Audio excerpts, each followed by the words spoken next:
As we are near close to done with the fundamentals, আমাদের আরও কিছু fundamentals একটু পেন্ডিং আছে, সেগুলোকে আমাদের একবার দেখে নিতে হবে। তো আগে বলে রাখি, এখানে একটা মডিউল স্কিপ করে আমরা পরের মডিউলে যাচ্ছি খুব সম্ভবত। আপনাদের একটু দেখিয়ে নেই, একটা মডিউল আমাদের একটু পরে আসবে, মডিউল 26 আই থিঙ্ক এটা একটু পরে আসবে। মডিউল আমরা এখন কোথায় আছি, 23তে সম্ভবত। ই কমার্সটা আমরা একটা পর্যায়ে নিয়ে গিয়েছি। তারপর মডিউল 25-এর অ্যাডভান্স যেটা আছে, এটা ই কমার্সের আরেকটা এক্সটেন্ডেড ভার্সন হবে, অথবা নতুন আরেকটা প্রজেক্ট হবে। তো আমরা এখনই আর নতুন কোনো প্রজেক্ট করতে যাচ্ছি না। আমরা মডিউল 25টা এখন আপাতত ব্ল্যাঙ্ক রেখে দিব। এই যে টপিকগুলো আছে এগুলো আরেকটা প্রজেক্টের সাথে কভার করে দেবো ইনশাল্লাহ। বাট মডিউল 25 এখনই হবে না, হলে 25 এবং 24 খুবই সিমিলার লাগবে, এটা বোরিং মনে হবে। So rather than doing this, let's focus again on some fundamentals. আমাদের মডিউল 26 থেকে 32 পর্যন্ত অনেক বড় একটা মডিউল ছিল, এটাকে ভেঙে ছোট ছোট মডিউলে ভাগ করা হয়েছে, যাতে করে আপনাদের উপর কগনিটিভ লোডটা কম হয় এবং আপনাদের দেখতে একটু সুবিধা হয়। তো চলেন আমরা আজকের যে মডিউলটা সেটা নিয়ে একটু কথা বলি। আজকের মডিউলটা module 26, which is form submission এবং পোস্ট এপিআই নিয়ে। পোস্ট এপিআই দিয়ে আর কি ফর্ম সাবমিট করে, সেটার কীভাবে এরর হ্যান্ডলিং করবেন, সিকিউরিটি ইনশিওর করবেন। বেসিক্যালি একটা ফর্ম সাবমিশন এপিআই আপনাকে মানে প্রিপেয়ার করতে হবে, এটাই আপনার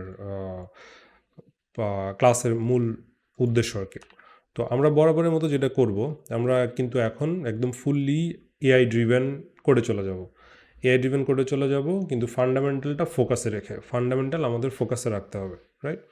তো আমাদের রিকোয়ারমেন্টটা কি? রিকোয়ারমেন্টটা হলো আমাদেরকে একটা ফাইল আপলোড করতে হবে। ফাইলটা কোথায় আপলোড করতে হবে?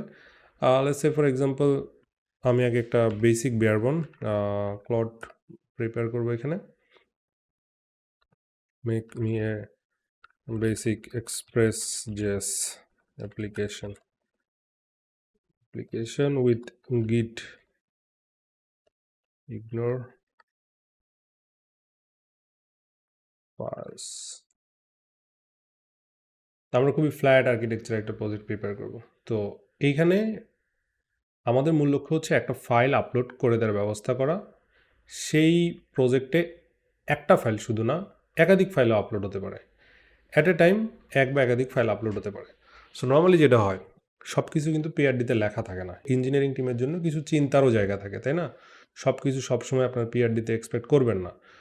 প্রোডাক্ট তো সবসময় টেকনিক্যাল জিনিসগুলো আপনাকে কনফার্ম করবে না। সে টেকনিক্যাল জায়গা থেকে বা নন টেকনিক্যাল জায়গা থেকে তার কথাগুলো বলবে।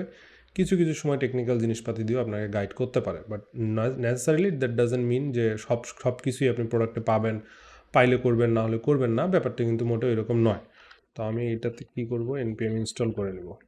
যেমন আমাদেরকে একটা সিম্পল একটা ফাইল আপলোডার প্রিপেয়ার করতে হবে, নাথিং মোর নাথিং লেস, তাই না?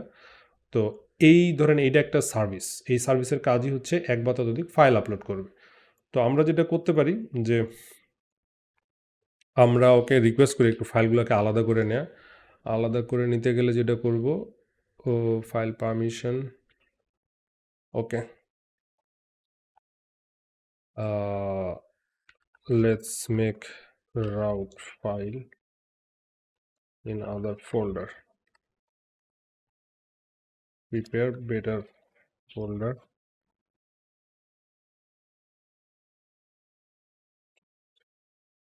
বললাম তুমি একটু ভালো ফোল্ডার স্ট্রাকচারটা একটু বেটার করো আর কি। হ্যাঁ, আমরা তো তখন একটা কি করব, থান্ডার ক্লায়েন্টটা একবার ওপেন করে নেই। এইচটিটিপি হবে আমাদের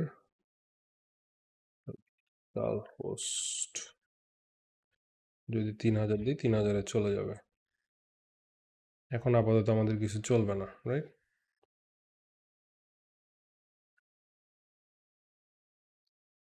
সোর্স ফোল্ডারের মধ্যে নিয়ে যাবে, বাকি সব জিনিস একটু সাজায় গুছায় দিবে আর কি আমাদের, right?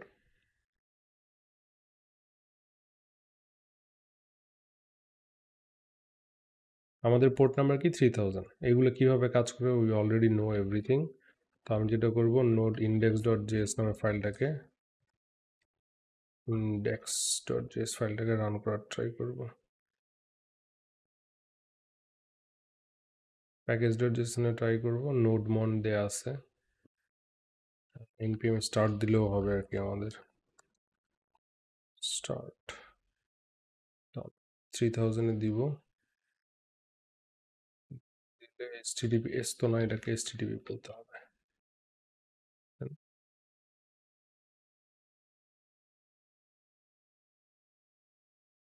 Local host used by server, ওকে,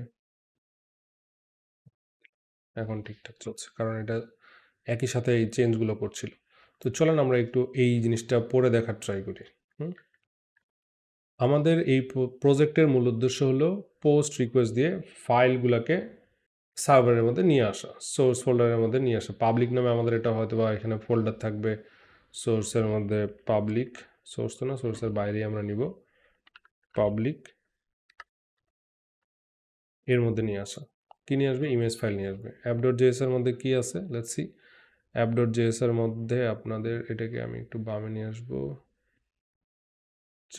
ফাইলটাকে আসলে যদি এখানে নিয়ে আসা যেত ভালো হতো, বাট এখানে থাক, সমস্যা নেই।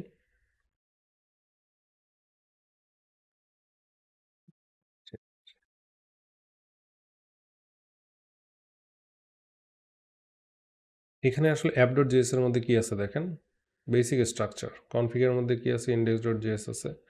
রাউটসের মধ্যে একটা রাউট থাকবে, ওয়েলকাম রাউট, রাইট?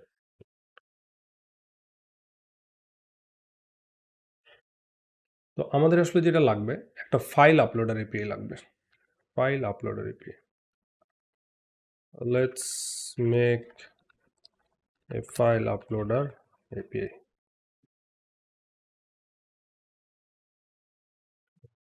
একটা ফাইল আপলোডার এপিআই প্রিপেয়ার করবে, একটু সময় দিতে হবে আমাদের। মাল্টার হচ্ছে একটা লাইব্রেরি। মাল্টার কি করবে? ফাইল আপলোডার প্রিপেয়ার করতে আপনাদের সাহায্য করবে। মাল্টার, রাইট?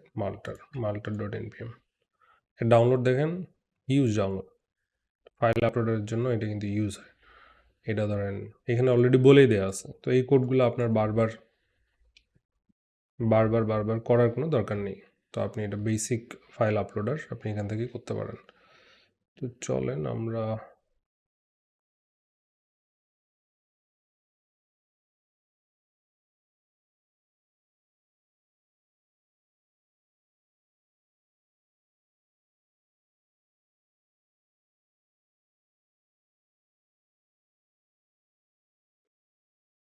ওইখানে আমাদের অনেকগুলো কোড লিখে দিছে, চলেন আমরা একটু দেখি কোডগুলো কি কি আছে। এক্সপ্রেস লাগবে, মাল্টার লাগবে, মাল্টার ফর ফাইল আপলোডার, সেটা তো আগেই বললাম, মাল্টার এখানে আমাদের লাগবে। তারপর ডিস্ক স্টোরেজ নামে একটা জায়গাও নিবে, ও এখানে পাবলিক স্ল্যাশ আপলোড নামে একটা জায়গার মধ্যে দেখেন একটা ফোল্ডার এক্সপেক্ট করবে। আমরা যে পাবলিক ফোল্ডারটা প্রিপেয়ার করেছিলাম ওর ওইখানে স্ল্যাশ দিয়ে আপলোডস নামে আরেকটা ফোল্ডার আছে।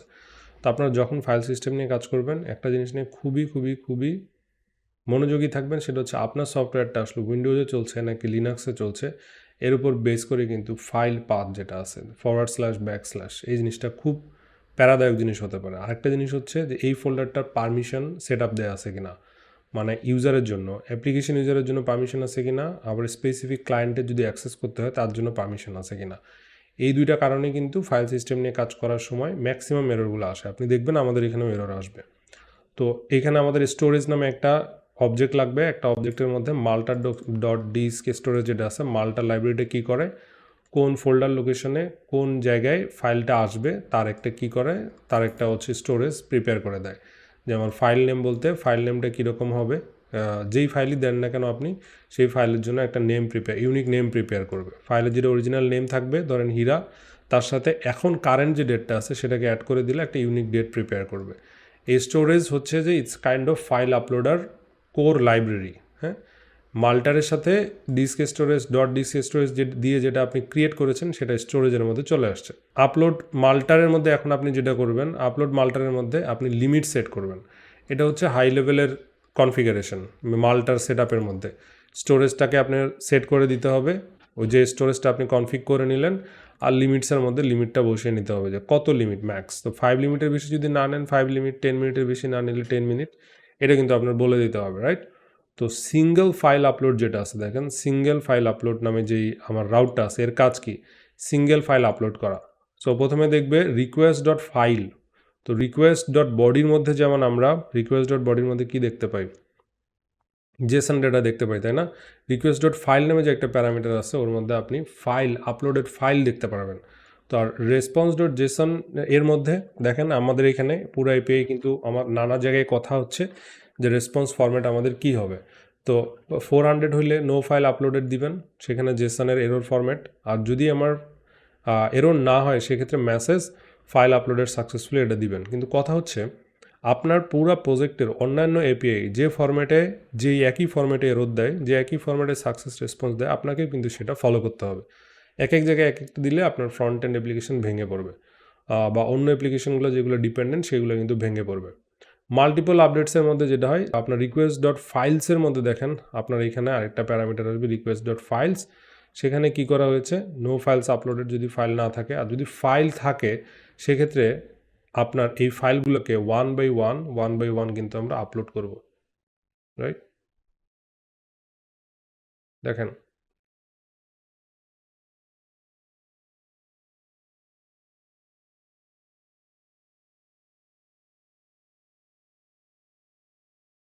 একটু ভালো মতো কোডটা বললে দেখেন। এখন আপনি বলতে পারেন যে এইখানে আসলে কি হলো। এইখানে যেটা হলো, আপলোড ডট সিঙ্গেল এটা একটা মিডলওয়্যারের মতো কাজ করবে, বা এটা একটা আসলে ইন বিটুইন পাইপিংয়ের মতো কাজ করবে। যখনই এই পোস্ট রিকোয়েস্টে আপনার কোনো রিকোয়েস্ট ঢুকবে স্ল্যাশ সিঙ্গেলে, তখন আগে এই ফাংশনটা কল হবে, কল হয়ে তারপর আপনার এইখানে কাজগুলো হবে, রাইট? এখন এই ফাংশনের মধ্যে কিন্তু তার এরর হইলে কি হবে, সাকসেস হইলে কি হবে, বাকি সব কিছু ম্যানেজ করে দেওয়া আছে।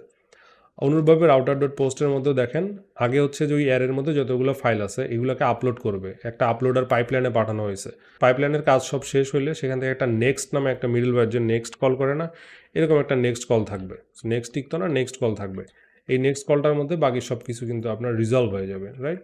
বাকি সব কিছুই আপনার রিজলভ হয়ে যাবে। দেখেন রিকোয়েস্ট ডট ফাইলস এর মধ্যে নো ফাইলস আপলোডেড চলে আসছে, আর ফাইলস থাকলে এই ফাইলগুলোকে ম্যাপ করে করে দিবে ফাইলস, যে কোন ফাইলসগুলো কোন লোকেশনে কীভাবে আপলোডেড আছে সেগুলো প্রেডিক্টেড ইউআরএলগুলো যে জেনারেট হইলো একে কিন্তু আপলোড মেথড রিটার্ন করে দেয় নাই, তাই না? ইউআরএলগুলো আমাদের প্রেডিক্টেড ইউআরএল আমরা ম্যাপ করে নিছি।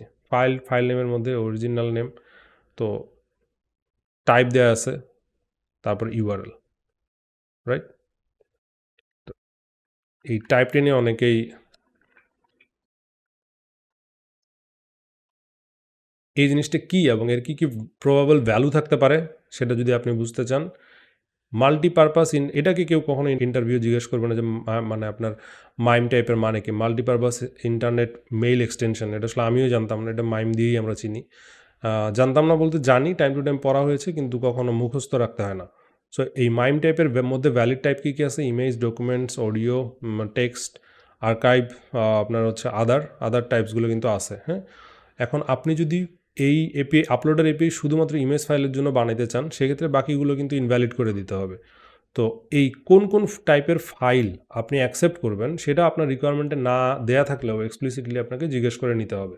জিজ্ঞেস করে নিয়ে তারপর আপনাকে সেটার উপর কাজ করতে হবে। তো এনিওয়েজ আমরা একটু এপিআইটা টেস্ট করব। এপিআইটা টেস্ট করার জন্য যেটা করব, এপিআইটা টেস্ট করার জন্য আমাদেরকে থান্ডার ক্লায়েন্ট লাগবে। দেখি একটু থান্ডার ক্লায়েন্ট আছে কিনা। চলুন আমরা পরের ভিডিওতে আপলোড ডট সিঙ্গেল ফাইলটাকে একটু টেস্ট করি, এই ভিডিওটাকে আর লং না করি। আমাদের এই প্রজেক্টটাতে আমরা আরও কিছু আপগ্রেডেশন করেছি, কিছু কোড অ্যাড হয়েছে। সেটা হলো যে আমরা দেখতে চাই যে যখন আমাদের এই ফাইলগুলো আসলে আপলোড হয়, যখন আমার ফাইলগুলো আপলোড হয় সেই ফাইলগুলো কোন ফরম্যাটে হয়, সেই ফাইলগুলো আপনার একটা বাইনারি ফরম্যাটে হবে, কাইন্ড অফ একটা স্ট্রিমিং হবে। ধরেন আপনি 500 মেগাবাইট ডেটা আপলোড করতে যাচ্ছেন একটা ফাইল, সেটা তো একেবারেই আপনার আপলোড হবে না। যখন আপনার ক্লায়েন্ট এন্ড থেকে এরকম পোস্টম্যান থেকে অথবা থান্ডার ক্লায়েন্ট থেকে আমরা ফাইল আপলোড করি, বাই দ্য ওয়ে আমাদের থান্ডার ক্লায়েন্ট ইউজ করা যাবে না। থান্ডার ক্লায়েন্টে একটা এরর আসে, যে এররটা আমরা পাচ্ছিলাম এটা থান্ডার ক্লায়েন্ট রিলেটেড এরর। পরে অনেক কিছু ডিবাগ করে দেখা গেল যে থান্ডার ক্লায়েন্টে ফাইল আপলোডারের ভালো সাপোর্ট নেই। তো কথা হচ্ছে এরকম পোস্টম্যান থেকে হোক বা একটা প্লেন HTML পেজ থেকে হোক, আপনাকে যখন একটা ফাইল আপলোড করতে হবে টু দ্য সার্ভার, এইখানে আপনার মানে ফ্লোটা কি, ফ্লোটা হলো ক্লায়েন্ট, এটা কিন্তু আমার একটা ক্লায়েন্ট, তাই না? আমরা অনেক আগে থেকেই জানি পোস্টম্যান হোক, আপনার অন্য একটা ব্যাক এন্ড অ্যাপ্লিকেশন হোক, ফ্রন্ট এন্ড হোক, এগুলো একটা ক্লায়েন্ট টু দিস সার্ভিস। এখন এই সার্ভিসটা আমি এখানে কিছু কাজ করছি, হ্যাঁ, আমি একটা সিমুলেটর প্রিপেয়ার করতে বলছি সো দ্যাট আমরা আসলে বুঝি এই জিনিসটা কি। আমরা এটা রান করে নিই আগে। আমরা এটাকে রান করতে চাই।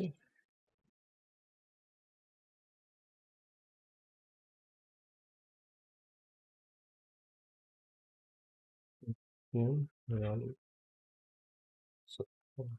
start দিলেই কাজ হয়ে যাওয়ার কথা। আর যাই এখানে, এখন যদি আমরা এখানে দিই, ধরেন আমরা এখানে একটা ফাইল আপলোড করতে চাইলাম, এটা সুন্দর মতো আপলোড হয়ে গেল, রাইট? এই ফাইলগুলোকে আসলে আপলোড হয়েছে কিনা এটা আপনার পাবলিক সাইকেলে আপলোড ফোল্ডারের মধ্যে দেখতে পারবেন। আমার এই ফাইলটা এখানে আমি আপলোড করেছি, একই ইমেজ দুইবার আপলোড হয়েছে, কোনো সমস্যা নেই, কারণ এই ইমেজটা দুইবার ইউজার আপলোড করতে চেয়েছে, রাইট? যদি দুইবার না করতে চাইতো সেক্ষেত্রে কোনো সমস্যা হতো না। এটা থান্ডার ক্লায়েন্ট আপনারা না করে পোস্টম্যানে করেন। এখন আসি আমার অ্যাপের আর্কিটেকচারটা আমরা বোঝার চেষ্টা করি। আমরা রাউটস নামে একটা ফোল্ডারের মধ্যে আমরা ডিফল্ট রাউটটাকে নিয়েছিলাম, welcome to pocket school phase 2 নামে যে ডিফল্ট মেসেজটা ছিল। ইনফ্যাক্ট এটা না রাখলেও কোনো সমস্যা নেই, আপনারা এটাকে মুছে দিতে পারেন। তারপর আসলে index.js এর মধ্যে এটা ছিল, তারপর index.js app.js এর মধ্যে আমাদের আসলে মূলত আপলোড রাউটসের মধ্যে মেইন কাজ। সো আমরা এটাতে ক্লিক করলে দেখতে পারবো আমাদের স্টোরেজ সেট আপ আগের মতো ছিল, একই আছে। আপলোডের কিছু কনফিগ বলে দিয়েছি আমরা, 5 মেগাবাইট লিমিট দেওয়া আছে, রাইট? তারপর হ্যান্ডেল মাল্টার এরর্স, যদি মাল্টার কোনো এরর দেয় সেক্ষেত্রে সেটাকে আমরা এই হ্যান্ডেল মাল্টার এররে দেখতে পারবো। এটা একটা মিডলওয়্যার। লগ র বডি নামে যে কাজটা আমরা করেছি, এই যে বললাম ফাইলটা যখন আমার ক্লায়েন্ট সাইড থেকে আপনার সার্ভার সাইডে চলে আসবে তখন কিন্তু এগুলো একটা বাইনারি ডেটা, এগুলো প্লেন দেখতে পাচ্ছেন আপনারা, বাইনারি ডেটা, রাইট? তো যখন আমার সার্ভার থেকে এই বাইনারি ডেটাটা আসে তখন আপনার কন্টেন্ট টাইপ চেঞ্জ হয়ে যায়। দেখেন এখানে বডির মধ্যে দেখেন কন্টেন্ট টাইপ কিন্তু আগে কি ছিল, আগে ছিল আমাদের কন্টেন্ট স্ল্যাশ জেসন বা এই ধরনের কন্টেন্ট ছিল, কিন্তু এখন আমাদের কি বডিতে নিছি ফর্ম ডেটা নিছি, ফর্ম ডেটার মধ্যে কন্টেন্ট টাইপ চলে আসছে আমাদের ফাইল, আমরা এখানে ফাইল বলে দিছি না, এখানে দেখবেন টেক্সট অথবা ফাইল, কন্টেন্ট টাইপ চেঞ্জ হয়ে গেছে। আপনারা যখন ফ্রন্ট এন্ড ডেভেলপারদের এই কোডটুকু দিবেন, অবশ্যই ফাইল আপলোডারের কোডটুকু দিবেন, এটা বুঝিয়ে বলতে হবে তাদের যে ডিফল্ট পেলোড আছে, পেলোডে যাতে ফর্ম ডেটার মধ্যে করে ফাইলটা তারা আপলোড করে দেয়, রাইট? সো এখন যেটা বলতেছিলাম, আপনার ক্লায়েন্ট যেটাই হোক না কেন, এই ক্লায়েন্টের পাশ থেকে কিন্তু আমাদের কোথায় মানে আমাদের পেলোডটা কোথায় চলে আসবে, পেলোডটা আমাদের সার্ভারে চলে আসবে। ইউজুয়ালি যেটা হয় সার্ভারে আসার পর যেটা আমরা করছি, সার্ভারের মধ্যেই ছোট্ট একটা ফোল্ডার প্রিপেয়ার করে সেই ফোল্ডারের মধ্যে আমরা ফাইলগুলো 1-2 করে রেখে দিচ্ছি। কিন্তু রিয়েল ওয়ার্ল্ডে যেটা হবে আপনার সার্ভারটা তো এগুলোকে বলে এফিমেরাল থিং, মানে শর্ট লিভিং, এমিওবার মতো থিং। এটাকে কি এমিবা বলে নাকি এমিবা বলে আমি শিওর না, বাট এটা হচ্ছে সহজ করে বলে শর্ট লিভিং থিং।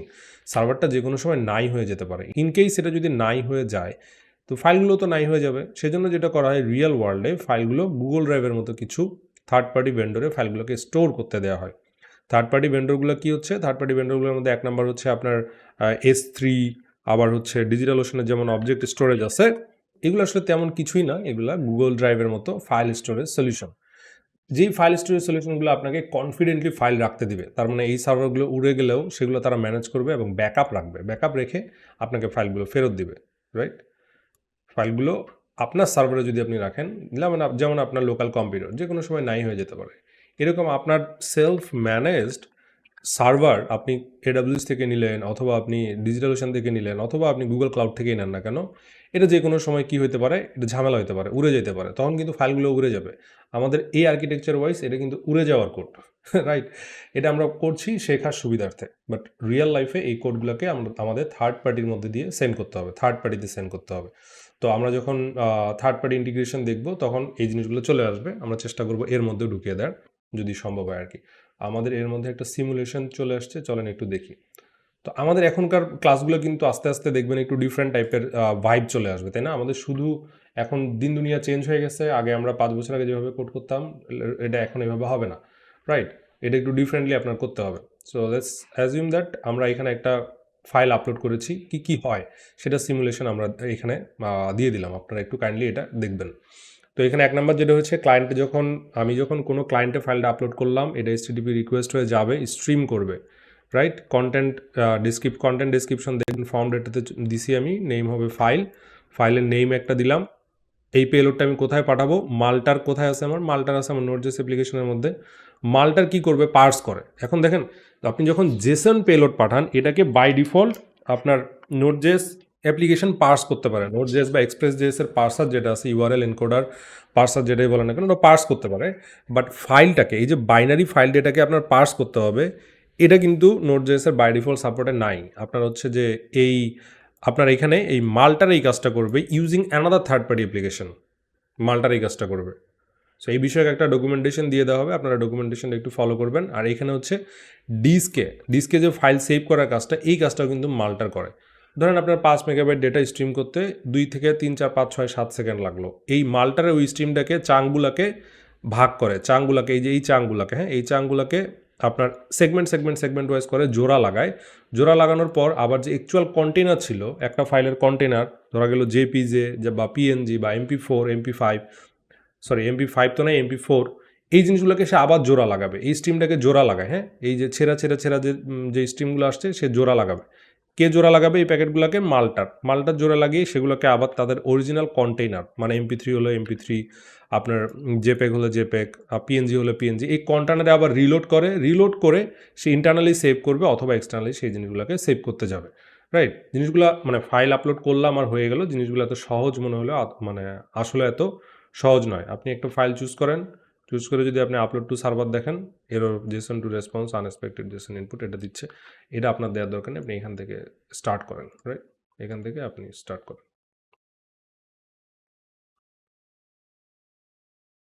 এটাকে এখান থেকে দিলে upload two real server Jason input format, কারণ এইটা আসলে আপনার ওই যে দেখেন ফর্ম ডেটা আছে না, ওই ফর্ম ডেটার জায়গায় জেসন দিয়েছে, এই কারণে কাজ হচ্ছে না। এটা সিমুলেশনের পার্ট না, এটা রেদার ওরা একটা মানে রিয়েল লাইফ আমরা এই টুলিংয়েই আমরা এই নোটজেস অ্যাপ্লিকেশনের মধ্যেই সিমুলেশন ডট এইচটিএমএলটাকে রেন্ডার করিয়েছি, এই কারণে ও মানে বাই ডিফল্ট রেন্ডারে এটা ধরে নিছে যে কি বলে এটা আসলে পার্টই না, এটা আমাদের এখানে দরকার নেই। আপনারা কনফিউজ হবেন, আমি এটা বাদ দিয়ে দিচ্ছি, এটা এখানে থাকার দরকার নেই। তো আমি এটাকে বাদ দিয়ে জাস্ট একে বলবো don't keep it here, don't keep it,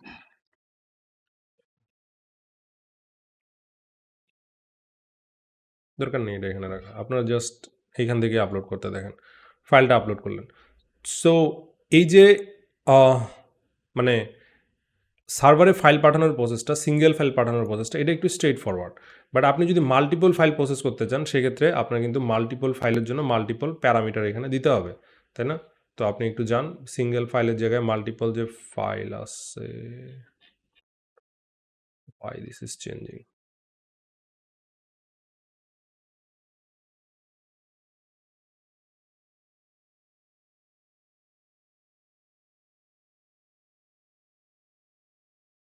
আবার আরেক ইঞ্জিনিয়ারিং করতে গেছে। এনিওয়েজ, র বডি নামে যে আপনার ইয়েটা ছিল, মিডলওয়্যার ছিল, ওটাকে রিমুভ করে দিয়েছে। বাট লগ র বডিটা আমাদের দরকার আছে, আমরা একটু আনডু করে নিব। আনডু আমরা দাঁড়াইছি একটু। আচ্ছা, এখানে আমাদের আনডু করতে হবে। আনডু করার পর আমরা আবার সার্ভারটাকে রান দিব, আমাদের লগারের দরকার আছে। আমরা তো দেখতে চাই কিছু আপলোড হচ্ছে কি হচ্ছে না, তাই না? জাস্ট আপনারা এটা ইউজ করেন না, আপাতত এটা ইউজ করার দরকার নেই। রাইট, এটা ইউজ করার দরকার নেই। তো চলেন আমরা প্রথমে যাই, আমরা ফাইলগুলোকে সব ক্লিন করে নিই। জিনিসটা ইন্টারেস্টিং, একটু ঠান্ডা মাথায় আমি অনেকগুলা পয়েন্ট টাচ করবো, তারপর সবগুলোকে আমি মার্চ করবো। আগে বুঝেন, আপনারা ঠান্ডা মাথায় বুঝেন। কোড নিয়ে প্যারা খাওয়ার কিছু নাই, আজকালকার দুনিয়ায় কোড আপনার চলে আসবে, কিন্তু সিস্টেমটাকে আপনার বুঝতে হবে। রাইট, তো কথা হলো যে এই যে আমরা সেট আপটা দিলাম সিঙ্গেল ফাইলের জন্য, এটা খুব সুন্দর কাজ করছে, তাই না? এটা খুব সুন্দর কাজ করছে। তো আপনারা এখানে দেখেন এই যে আপলোড অ্যারে অফ ফাইলসের মধ্যে, তাই না, এই অ্যারে অফ ফাইলসের মধ্যে ও একটা পেলোড খুঁজতেছে। তো এখন আমরা অ্যারে অফ ফাইলস কীভাবে পোস্টম্যান থেকে আপলোড করতে পারি সেটা একবার দেখে নেই। তো অ্যারে অফ ফাইলস মানে আপনার পোস্টম্যান থেকে সেন্ড করার জন্য যেটা করতে হবে, hira.png নামে একটা ফাইল আছে, এইখানে আরও একটা ফাইল আছে, আপনি এটাকে চেঞ্জ করে অন্য একটা ফাইলও দিতে পারেন। তো অন্য একটা ফাইল দিতে গেলে আপনার দুইটা ফাইলই সিলেক্ট করা লাগবে। বাট এইখানে কি দেখেন, এটাও ফাইলস। এটা ব্যাকএন্ডে কীভাবে হ্যান্ডেল করা হয়েছে, ব্যাকএন্ডে সিম্পলি ফাইলস নামে একটা অ্যারে হিসেবে এটা ট্রিট করে। দেখবে এখানে রিকোয়েস্ট ডট ফাইলস নামে কোনো কিছু আছে কিনা। যদি একই নামে দুইটা রিকোয়েস্ট বডির মধ্যে আপনি দুইটা জিনিস অ্যাড করেন, এটা বাই ডিফল্ট অ্যারে হিসাবে ট্রিট হবে। তখন অ্যারের মধ্যে খুঁজে দেখে আসলে এটা লেন্থ 0 আছে কিনা, 0 থাকলে নো ফাইলস, আর যদি ফাইল থাকে ফাইলের কনফিগারেশন ফাইলস ডট ম্যাপ করে টোরে ও আপনাকে এখানে একটা জিনিস ফেরত দেয়, আপলোডেড পাথ ফেরত দেয়। তো এখানে দেখেন, আমি একটা জিনিস আপনাদেরকে বুঝাতে চাচ্ছি যে এই রেসপন্সের স্টাইলটা দেখেন। রেসপন্সের স্টাইলের মধ্যে যদি ফাইলটা আপলোড হয়ে থাকে, তখন আমরা সিস্টেমকে এই আপলোডেড ফাইলের একটা ইউআরএল পাস করে দিচ্ছি। যদি এই আপলোডেড ফাইলের ইউআরএল আপনি পাস না করে দেন, সেক্ষেত্রে কিন্তু আমাদের এই টপিকে আসে যে ইউআর আপনার রেসপন্স কীভাবে দিবেন, আপনি রেসপন্স ফরম্যাটিংগুলো কীভাবে করবেন। আপনি যদি ইউআরএল এইভাবে না দেন, রাইট, আপনি যদি এই পিএনজির মধ্যে পিএনজিটা ছেড়ে দেন, ডিরেক্ট পিএনজি দিয়ে দেন, ফুল পাথ না দেন, সেক্ষেত্রে আরও একটা গেট এপিআই কল লাগবে, তাই না? মানে জিনিসটা ঠান্ডা মাথায় চিন্তা করেন, কি আপলোড করছেন এটা হলো ফ্রন্ট এন্ডে, এটা হচ্ছে যে ফ্রন্ট এন্ডে আপলোড করে ফেলছেন। আপলোড করার পর ফ্রন্ট এন্ডে যদি সেম ইউআইতেই আবার ওই সার্ভার সেন্ড ইউআই মানে ইমেজটা আপনাকে দেখাইতে হয়, সার্ভারে যে ইমেজটা সেভ হয়েছে ওই রেসপন্সটা যদি ক্লায়েন্ট এন্ডে আবার দরকার হয়, সেক্ষেত্রে আপনার এই সাকসেস রেজাল্টে আপনি পুরা ফাইল পার্টটা দিয়ে দেন, রাইট? পুরা ফাইল পার্টটা দিয়ে দিলে তো আবার আরেকটা নতুন করে এইচটিটিপি কল আপনার জেনারেট করতে হয় না, সেক্ষেত্রে আপনার একটা সেভ হচ্ছে, তাই না? আবার নতুন করে কল করার দরকার নেই। আপনার যদি 5000 বার এটা কল হয়, 5000 বারকে আপনি হাফ অফ দ্য টাইম কমায় 2.5K করে নিতে পারেন, মানে একদম হাফ। আপনার কম্পিটিশন বলেন, পেলোড বলেন, সব কিছু ঝামেলা কমে গেল যদি দরকার হয়। আর যদি না দরকার হয়, সেক্ষেত্রে আপনার এগুলো করার দরকারই নেই। আপনি শুধু বুলিয়ান একটা ভ্যালু পাঠাতে পারেন, yes my uploading has been done, আপনি বুলিয়ান করতে পারেন। এখন এই যে ফাইল আপলোডার সিস্টেমটা আমরা প্রিপেয়ার করলাম, এটা খুবই বেসিক ভার্সন, এর মধ্যে অনেক কথা আছে, আরও অনেক কথা আছে। তো প্রথমে হচ্ছে রেসপন্স আপনি কি দেবেন, রেসপন্সে আপনি ফাইল পাথ পাঠাবেন কি পাঠাবেন না, এটা একটা ব্যাপার। আরেকটা ব্যাপার হচ্ছে, দেখেন এখানে স্ল্যাশ আপলোডস নামে যে পাথটা আছে, আপনি এটা দিয়ে তো ইন্টারনেটে ফাইল আপনি খুঁজে পাবেন না, তাই না? তার আগে একটা ইউআরএল লাগবে না, বেজ ইউআরএল লাগবে, এটাকে বলে বেজ ইউআরএল। এখন ধরেন বেজ ইউআরএলটা আপনি ফ্রন্ট এন্ডে পাঠাবেন কি পাঠাবেন না, এর উপর অনেক কিছু ডিপেন্ড করে কিন্তু। তো বেজ ইউআরএল আমি বললাম না, বেজ ইউআরএল ডিপেন্ড হতে পারে, এডাব্লিউএস দিয়ে হতে পারে, আবার ডিজিটাল ওশান দিয়ে হতে পারে, আবার গুগল ড্রাইভ দিয়ে হতে পারে। বেজ ইউআরএলটা আপনি ফাঁকা রেখেও পাঠাতে পারেন না। যে ক্লায়েন্ট এন্ডে, ক্লায়েন্ট বলতে হচ্ছে আপনার অন্য কোনো ব্যাক এন্ড হোক বা অন্য কোনো ফ্রন্ট এন্ড হোক, তাই না? তারা যদি এই বেজ ইউআরএল নিয়ে কাজ করতে চায়, খুবই ভালো কথা। এই বেজ ইউআরএল নিয়ে কাজ করতে গেলে আমরা কি করতে পারি, তারা তাদের মতো কনফিগেবল বেজ ইউআরএল বানায় নিতে পারে। তাহলে আপনার ঝামেলা কম, ব্যাক এন্ড ডিকটেট করলো না, তাই না? দেখেন, আপনি যদি এখানে বেজ ইউআরএল দিয়ে দেন, সার্ভার 1-এ এটা আপলোড হয়ে গেছে, সার্ভার 2-তে এটা আপলোড হয়ে গেছে। এখন আলোচনার খাতিরে ধরতে পারি যে আপনার একটা সার্ভার ডাউন, যে ফাইল সার্ভার যেটা আছে একটা ইউএস রিজনেরটা, এটাকে আপনার অফ রাখতে হচ্ছে, সিঙ্গাপুর রিজনেরটা এটাকে অন রাখতে হচ্ছে। যদি অন অফ করতে হয়, অন অফ যদি করতে হয় সার্ভারটা, সেক্ষেত্রে যদি আপনি হার্ড কোডেড ইউআরএল সেন্ড করেন, এটা আপনার জন্য একটা হ্যাডেক, এই ডেটার পুরো বেজ ইউআরএল সহ ম্যানেজ করা একটা headache. Rather than doing this, যে কনজিউমিং যেই আমার ইয়াটা আছে, সার্ভিসটা আছে, সেটা অন্য কোনো ফ্রন্ট এন্ড হোক ব্যাক এন্ড হোক, ও যদি ওর মতো করে বেজ ইউআরএলটা প্রিপেয়ার করে নিতে পারে, ওর ডিপেন্ডিং বেজ ইউআরএলের উপর বেস করে সে ফাইল সার্ভার 1-এ যাবে নাকি ফাইল সার্ভার 2-এ যাবে, সে সেটা ডিসাইড করতে পারে, রাইট? টগলিং করতে পারে তার ইচ্ছা মতো। এখন আপনি বলতে পারেন যে ভাই আমার সিস্টেমে তো আমি একটা মাত্র সার্ভারেই সেন্ড করছি। হ্যাঁ, একটা মাত্র সার্ভারে সেন্ড করছেন, আপনার লোকাল সার্ভারেই সেন্ড করছেন, but that doesn't necessarily mean production গ্রেডে আপনি এটা করবেন। প্রোডাকশন গ্রেডে আপনার এমন হতে পারে এই ফাইলটা আপনি একটা সার্ভারে আপলোড করার সাথে সাথে এই ফাইলটাকে আপনি মাল্টিপল রিজিয়নে রেপ্লিকেট করে দিবেন। আপনার এই সার্ভারে আসার পর এই ফাইলটাকে নিয়ে আপনি ডিজিটাল ওশানে পাঠাবেন, সেম ফাইলটাকে নিয়ে আপনি অন্য কোনো একটা সার্ভার লোকেশনে পাঠাবেন, AWS এর S3-তে পাঠাবেন। এটা আপনি করতেই পারেন, রাইট? তো আমি এখন আসি দেখি যে সিঙ্গেল সার্ভারের মধ্যেও আপনার দেখেন রেসপন্সের মধ্যেও এটাই, ফাইল আপলোড শেষ হইলে depending on the requirement you can send the URL and detailing with the response, অথবা আপনি এটা চাইলে স্কিপও করতে পারেন। হুম। তো এখন কথা হচ্ছে, as a back end developer হিসেবে আপনার এই পুরো সিস্টেমে আরও কী কী মনোযোগ দেওয়ার আছে। প্রথম কথা হলো, আমি এটাকে ক্লোজ করে নিব। আমি কিছু ব্যাপার-স্যাপার এখানে এক্সকালি ড্র দিয়েই করি না।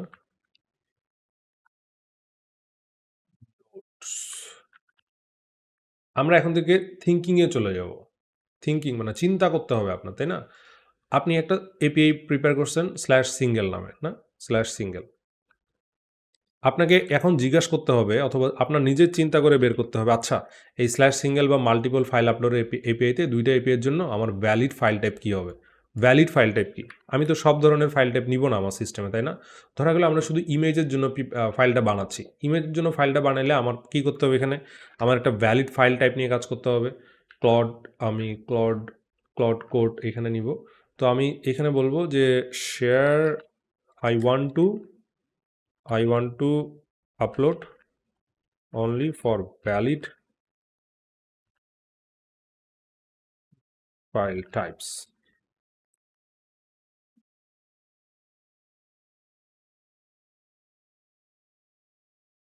মিডলওয়্যার কী করবে? শুধু ফাইল টাইপটা চেক করবে, চেক করে আমাকে জানাবে যে এই ফাইলটা কী টাইপের। এটা আপনার জন্য এক ধরনের প্রশ্ন, তাই না? ভ্যালিড ফাইল টাইপটা এক ধরনের প্রশ্ন। আমি কোথায় যাব, ভ্যালিড ফাইল টাইপটা কী হবে, হ্যাঁ হোকো। তারপর আসে আমার ফাইল সাইজের, মানে আমার ফাইল সাইজটা আসলে কতটুকু হবে, 5 MB হবে নাকি আমার ফাইল সাইজের ম্যাক্স ফাইল সাইজ 10 MB হবে, এটা আমার কিন্তু কি করতে হবে, খুঁজে বের করতে হবে। 10 MB হবে। এখন ক্লায়েন্ট সাইডকে তো আপনি ডিকটেট করতে পারেন না, তাই না? ক্লায়েন্ট সাইডকে তো আপনি বলতে পারবেন না যে আসলে ক্লায়েন্ট তুমি আমাকে কখনোই 10 MB বেশি ডেটা দিবা না। এখন কথা হচ্ছে ক্লায়েন্ট যদি আপনাকে 10 MB এর বড় ডেটা দেয় তখন কি হবে, এটা হচ্ছে একটা ডিসিশন মেকিং পয়েন্ট। তখন তাকে আপনি বলবেন ক্লায়েন্ট এন্ডে তুমি জাভাস্ক্রিপ্ট দিয়ে, অথবা তুমি যখন পাঠাবা তুমি প্রি কম্প্রেস করে পাঠাও, তুমি প্রি কম্প্রেস করে আমাকে পাঠাও। তো তুমি প্রি কম্প্রেস করে না পাঠালে আমি কিন্তু তোমাকে কিক করব। সে যে প্রি কম্প্রেস করে যদি না পাঠায় সেক্ষেত্রে তো আপনি 10 MBর বেশি ফাইল অ্যাকসেপ্ট করতে পারবেন না। এখন সে যদি বলে, অথবা সিস্টেম যদি আপনার কাছে রিকোয়ার করে, না আমি প্রি কম্প্রেস করে পাঠাবো না, whatever I am sending you you will have to compress it into 10 MB maximum size.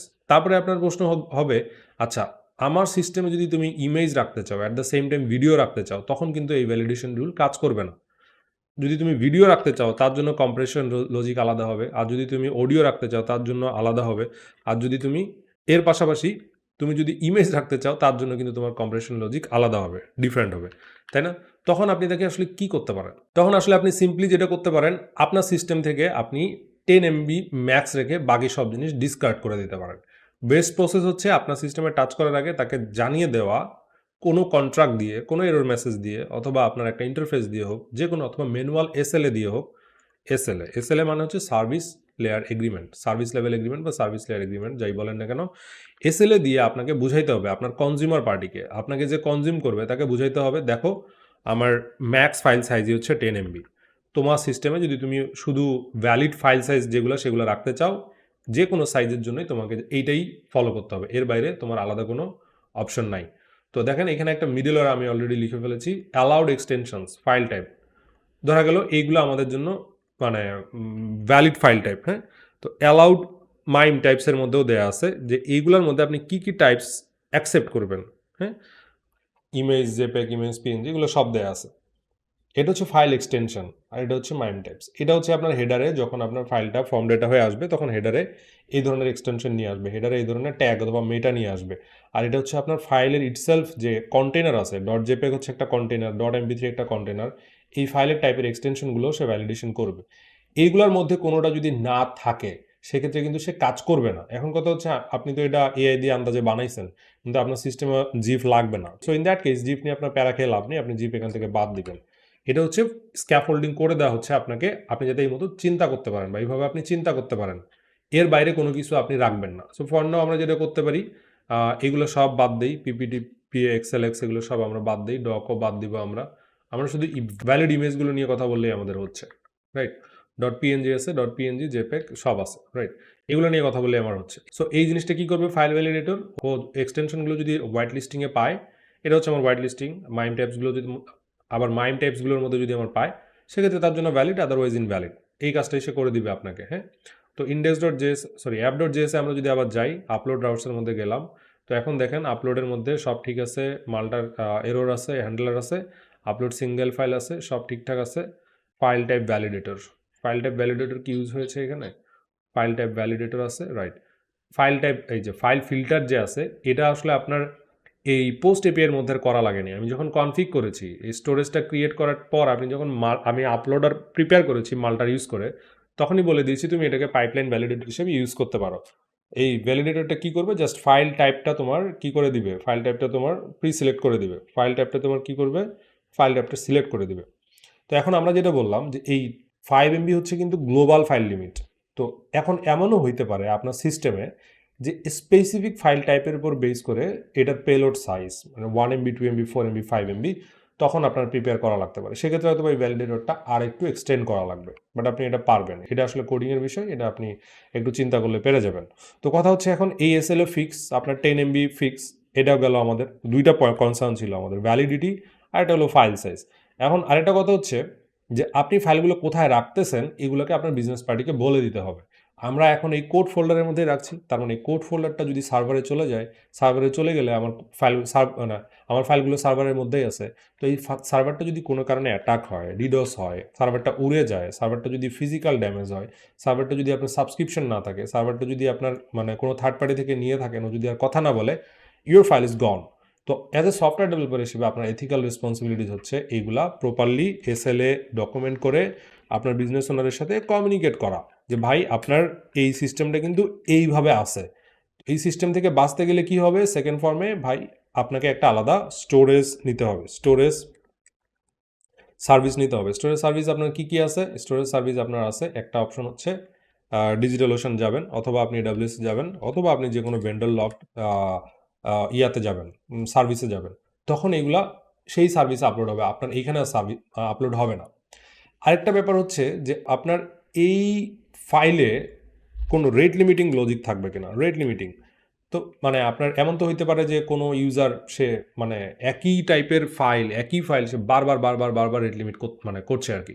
So rate limit যদি থাকে সেক্ষেত্রে আপনার এইখানে ডিজাইনটা কীরকম হবে, একটা ইউজার একদিনে 1 জিবির উপর ডেটা আপলোড করতে পারবে না, এটাও রেট লিমিট হতে পারে। একটা ইউজার 5 মিনিটে, আপনার রেট লিমিট কিন্তু প্রিপেয়ার করা শিখেছেন তাই না, ওই লজিকটা এখানে বসাবেন।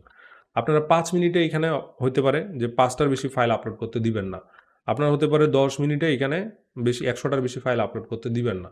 যদি হয় ফলব্যাক হচ্ছে সে 7 ডেজের জন্য ফাইল সার্ভিস তার জন্য আনলক থাকবে, 7 ডেজের জন্য ফাইল সার্ভিস তার জন্য আর ইউজেবলই থাকবে না। এটা আপনারা ডিজাইন করে ফেলেন, রেট লিমিটিং যেহেতু পড়ছেন আপনারা এইটা ডিজাইন করে ফেলেন, রাইট? এটা হলো আপনাদের হোমওয়ার্ক দেওয়া থাকলে আপনারা রেট লিমিটটার মধ্যে পাঠাবেন। সো রেট লিমিট আরেকটা অপশন চলে আসলো আপনার। এখন আপনি যে ফাইলগুলো রাখছেন এই ফাইলগুলো যখন আপনি একটা অবজেক্ট স্টোরেজ, যেটা AWS হতে পারে বা ডিজিটাল ওশান হতে পারে, একটা অবজেক্ট স্টোরেজে রাখছেন, কিন্তু এগুলোর কোনো অফলাইন অনলাইন ব্যাকআপ আছে কিনা, ব্যাকআপ আপনার এটাও এনশিওর করতে হবে। ইউজুয়ালি এগুলোকে ব্যাকআপ নিয়ে কোল্ড স্টোরেজে রাখা হয়। কোল্ড স্টোরেজ মানে যেগুলো সার্ভিং ফাইল সেগুলোকে আপনার হট স্টোরেজ মানে সার্ভিং সার্ভারে রাখা হয়। আবার কোল্ড স্টোরেজ মানে আপনি এগুলোকে অন্য কোনো অফলাইন ডাম্প আপনার নিজের পেন ড্রাইভে বা আপনি কোনো লো কস্ট সার্ভারে নিয়ে রাখতে পারেন। এটা হচ্ছে আপনার এক ধরনের কথা। এখন আরেকটা কথা হচ্ছে যেমন আমাদের স্টুডেন্ট যেই আমাদের প্ল্যাটফর্ম, আপনারা যেখানে লেখাপড়া করছেন সেটার মতো করে চিন্তা করেন আপনার কি হবে, এই ফাইলগুলো কিন্তু আপনি যতদিন আছেন ততদিন থাকা উচিত। আপনার প্রোফাইল ফটো, আপনার নিজের আপলোডেড রেজুমি। বাট আপনি যদি সিস্টেম থেকে ডিলেটেড হয়ে যান সেক্ষেত্রে এই জিনিসগুলো কি হবে? সেটার ফিউচার ডিফাইন করা। এটার ধরেন বিভিন্ন ধরনের পলিসি আছে। যেমন ইউরোপিয়ান রিজিয়নে GDPR বলে আপনার ডেটা প্রোটেকশন পলিসি। ইউজার যদি চায় তার নিজেকে তার সব ফাইল ক্লিন করতে দিতে হবে, ডাউনলোড করতে দিতে হবে, এবং ইউজারের অ্যাকাউন্ট ডিলিশন হইলে তার ইউজড যত ডেটা আছে সবগুলো ডেটাকে আপনার ফেলে দিতে হবে আপনার সিস্টেম থেকে। কিন্তু আপনি ইমিডিয়েট ফেলতে পারবেন না। এক এক ধরনের পলিসি এক একভাবে এই ডিলিশনটা ইনফোর্স করে এক এক জিও গ্লোবাল লোকেশনে। তো নর্মালি আমাদের বাংলাদেশে এই ধরনের কোনো পলিসি অ্যাডাপ্ট করতে হয় না, বাট বাইরের দেশের সফটওয়্যার নিয়ে কাজ করতে গেলে আপনাদের এগুলো মাথায় রাখতে হবে। ইউজার অ্যাকাউন্ট ডিলিট করে ফেলছে, অ্যাকাউন্ট ডিলিট করার পরে আপনি সেটাকে সফট ডিলিট রাখবেন। 2 নম্বর স্টেজ হচ্ছে একটা ডিলে টাইম দিয়ে 30 ডেজ বা 15 ডেজ ডিলে টাইম দিয়ে এটাকে আপনাকে পার্মানেন্ট ডিলিট করতে হবে। সেক্ষেত্রে ইউজার চাইলেও আপনার এটা রিস্টোর করতে পারবে না, রাইট? এই পলিসিগুলো নিয়েও কাজ করতে হতে পারে। আপনি যদি বিদেশের কোনো রিমোট টিমে কাজ করেন এগুলো তাদেরকে জিজ্ঞেস করে নিতে হবে। সেখানে প্রোডাক্ট টিম যদি এগুলো আপনাকে না দেয় সেক্ষেত্রে আপনার নৈতিক দায়িত্ব হচ্ছে এগুলো প্রোডাক্ট টিমের কাছ থেকে তাদের লেয়ার থেকে SLA গুলো, সার্ভিস লেয়ার এগ্রিমেন্টগুলোকে পুল করে নেওয়া, যাতে করে আপনি আপনার মতো কোড করে রাখতে পারেন। বাট এখানে মাতব্বরি করে আপনি নিজে এক ধরনের বাংলাদেশে কোড লিখতেছেন, GDPR দিয়ে বসা রাখছেন, আপনার বিজনেস ওনার জানে না, এই ধরনের কাজ কিন্তু আপনারা করতে যাবেন না, রাইট? তো দেখেন, আমি একটা অ্যাপ্লিকেশন প্রিপেয়ার করতে চেয়েছি, সেটা খুবই সিম্পল একটা ফাইল আপলোডের অ্যাপ্লিকেশন, বাট এর বাইরেও কতগুলা কনসার্ন আমাদের এখানে চলে আসছে, তাই না? তো এইগুলোই হচ্ছে আমাদের কনসার্ন। এই কনসার্নগুলো আপনাদের কিন্তু ভ্যালিড ভেবে কাজ করতে হবে। সো লাস্ট আবার এর মধ্যে আরেকটা কনসার্ন আমাদের আছে। আরেকটা কনসার্ন হলো এই যে মাল্টিপল ফাইল আপলোডার, এই এপিআইটার মধ্যে যদি অনেক মানুষ একসাথে হিট করে, ধরেন 4টা ফাইল আছে এখানে, 4টা ফাইলে হিট আসছে, আমার এইরকম কনকারেন্ট হিট আসতেছে 5টা অথবা 6টা ইউজারের কাছে, তখন আপনি এটাকে কিভাবে হ্যান্ডেল করবেন? এইখানে আসে আমাদের স্কেলিংয়ের ইস্যু, তাই না? ফাইল সার্ভারে আমার অনেকগুলো রিকোয়েস্ট আসছে, তার মানে কি? তার মানে আপনার যে আপলোডিং সার্ভারটা আছে তার কাছে তো একটা সকেটই ওপেন করে বসে আছে, যদিও সে মাল্টিপল 3-4টা সকেটের উপর মাল্টিপ্লেক্সিং করবে এসটিডিপি আপনার এসটিডিপি 2 ভার্সনে বা লেটার ভার্সন অফ এসটিডিপিতে, সেটা মেইন কথা না। কিন্তু এখানে যদি কনকারেন্ট রিকোয়েস্ট অনেক বেড়ে যায় সেক্ষেত্রে আপনার কী হবে, ল্যাটেন্সি বাড়বে। ল্যাটেন্সি এবং থ্রুপুট নিয়ে আপনাদের খুব সম্ভবত একটা সিমুলেটর দেওয়া কথা, আমি যদি না দিয়ে থাকি একটু আমি অ্যাড করে নেব। ল্যাটেন্সি থ্রুপুট সিমুলেটর, জানি না এটা আমি দিছি কিনা, যদি না দিয়ে থাকি আপনাদেরকে একবার দেখায় নিতে হবে। আই থিঙ্ক আমি প্লট করে একটা সিমুলেটর প্রিপেয়ার করেছিলাম, জাস্ট এইটাই।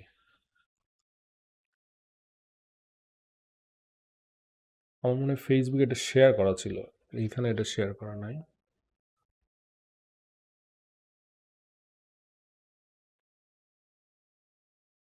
আচ্ছা দেখেন, এখানে সার্ভিস রেট, এখানে অ্যারাইভাল রেট, মানে আপনার রিকোয়েস্ট রেট আমি বাড়াই দিলাম। রিকোয়েস্ট রেট বাড়াই দিলে এই যে এক রিকোয়েস্ট রেট মানে 1 সেকেন্ডে কতগুলো রিকোয়েস্ট আমার সিস্টেমে নিতেছে। এখানে রিকোয়েস্ট পার সেকেন্ড বা আরপিএস যদি চিন্তা করেন, এখানে 113, যদি 148 করি, এই সার্ভারে ঢোকার আগে একটা কিউ বা লাইন, ব্যাংকে ঢোকার আগে যেরকম লাইন, ওই লাইনটা কিন্তু বেড়ে যাচ্ছে। আর ওই লাইনটা যত বাড়বে সিস্টেমের ল্যাটেন্সি এবং থ্রুপুট, দেখেন সিস্টেমের ল্যাটেন্সি এবং থ্রুপুটের কী অবস্থা হয়, আপনি যত বাড়াবেন পিকে চলে যাবে, রাইট? আপনি আরও এটাকে হিল করেন, হিল করলে এটাও কমবে, এটাও কমবে, রাইট? সো ল্যাটেন্সি এবং থ্রুপুট কী জিনিস এটা আমরা আরও সামনে গিয়ে আরও কথাবার্তা বলবো, এটা নিয়ে কথাবার্তা হবে। বাট কথা হচ্ছে যে ল্যাটেন্সি এবং থ্রুপুট হচ্ছে একটা সিস্টেম কত ফাস্ট এবং কত স্লো বিহেভ করবে, এটা ডিফাইন করে একটা ম্যাথমেটিক্যাল ফর্মুলা। এই ম্যাথমেটিক্যাল ফর্মুলাকে আপনারা নানাভাবেই প্রকাশ করতে পারেন, নিচে ফর্মুলাগুলো দেওয়া আছে। এটার একটা আলাদা একটা ইজি সিমুলেটর আছে, সেটাকে আমি আপনাদেরকে দেখাবো আর কি। সো লাইট ওয়েট দিলে এটা অটো কনফিগার হয়, অপটিমাল দিলে অটো কনফিগার হয়। এটা হচ্ছে যে এই আরপিএসের উপর ডিপেন্ড করে। আমি সেটাই বোঝাতে চাচ্ছিলাম যে এই আরপিএস যদি অনেক বেড়ে যায়, ইন দ্যাট কেস আপনি এই সার্ভারটার মাথা কীভাবে ঠান্ডা রাখবেন, সো দ্যাট অনেক ইউজার অনেকভাবে আসলেও যাতে সার্ভারটা ডিস্টার্ব না হয়, রাইট? এটা হচ্ছে আমাদের একটা চ্যালেঞ্জ। তো চলেন আমরা এই ভিডিওটা এই পর্যন্ত রাখি। আমি মালটার নিয়ে কিছু ডকুমেন্ট আপনাদের এখানে অ্যাড করে দিব, মালটার নিয়ে ডকুমেন্টগুলো আপনারা পড়বেন রিডমি ফাইলে। আর যেটা করা হবে যে এই ফাইলগুলোকে আমরা ডিজিটাল ওশানে একটা অবজেক্ট স্টোরেজে কীভাবে কনফিগার করতে পারি সেই ক্লাসটা আমরা নেক্সট ভিডিওতে দেখব। চলো, আমরা যেটা করব আসলে ফাইল আপলোডার লেসন নামে একটা গিট রিপো ক্রিয়েট করে নিব, এর মধ্যে বাকি সব কিছু পুশ করে দিব। আপাতত এটা আছে আমাদের মেইন ব্রাঞ্চে। মেইন ব্রাঞ্চে আমাদের ফার্স্ট লেসন আছে, তো গিট চেক আউট দিলাম, check out -b first lesson. এটার মধ্যে আপনারা এখনকার কোডগুলো পেয়ে যাবেন।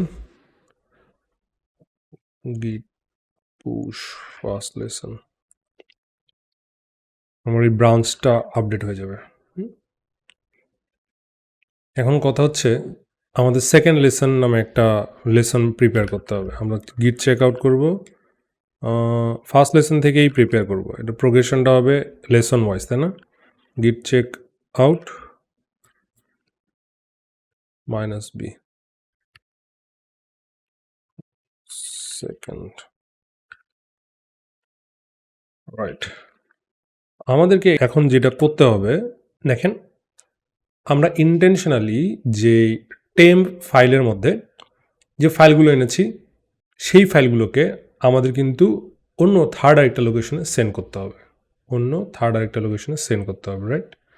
সেই থার্ড লোকেশনটা কি? সেই থার্ড লোকেশনটা হতে পারে আমাদের DigitalOcean object storage. I need to push the file to object storage from uploads folder using, আমরা এখানে এগুলোতে পরে আসবো, বাট এখানে একটা লাইব্রেরির কথা আমাদের জানা লাগবে। সেটা হলো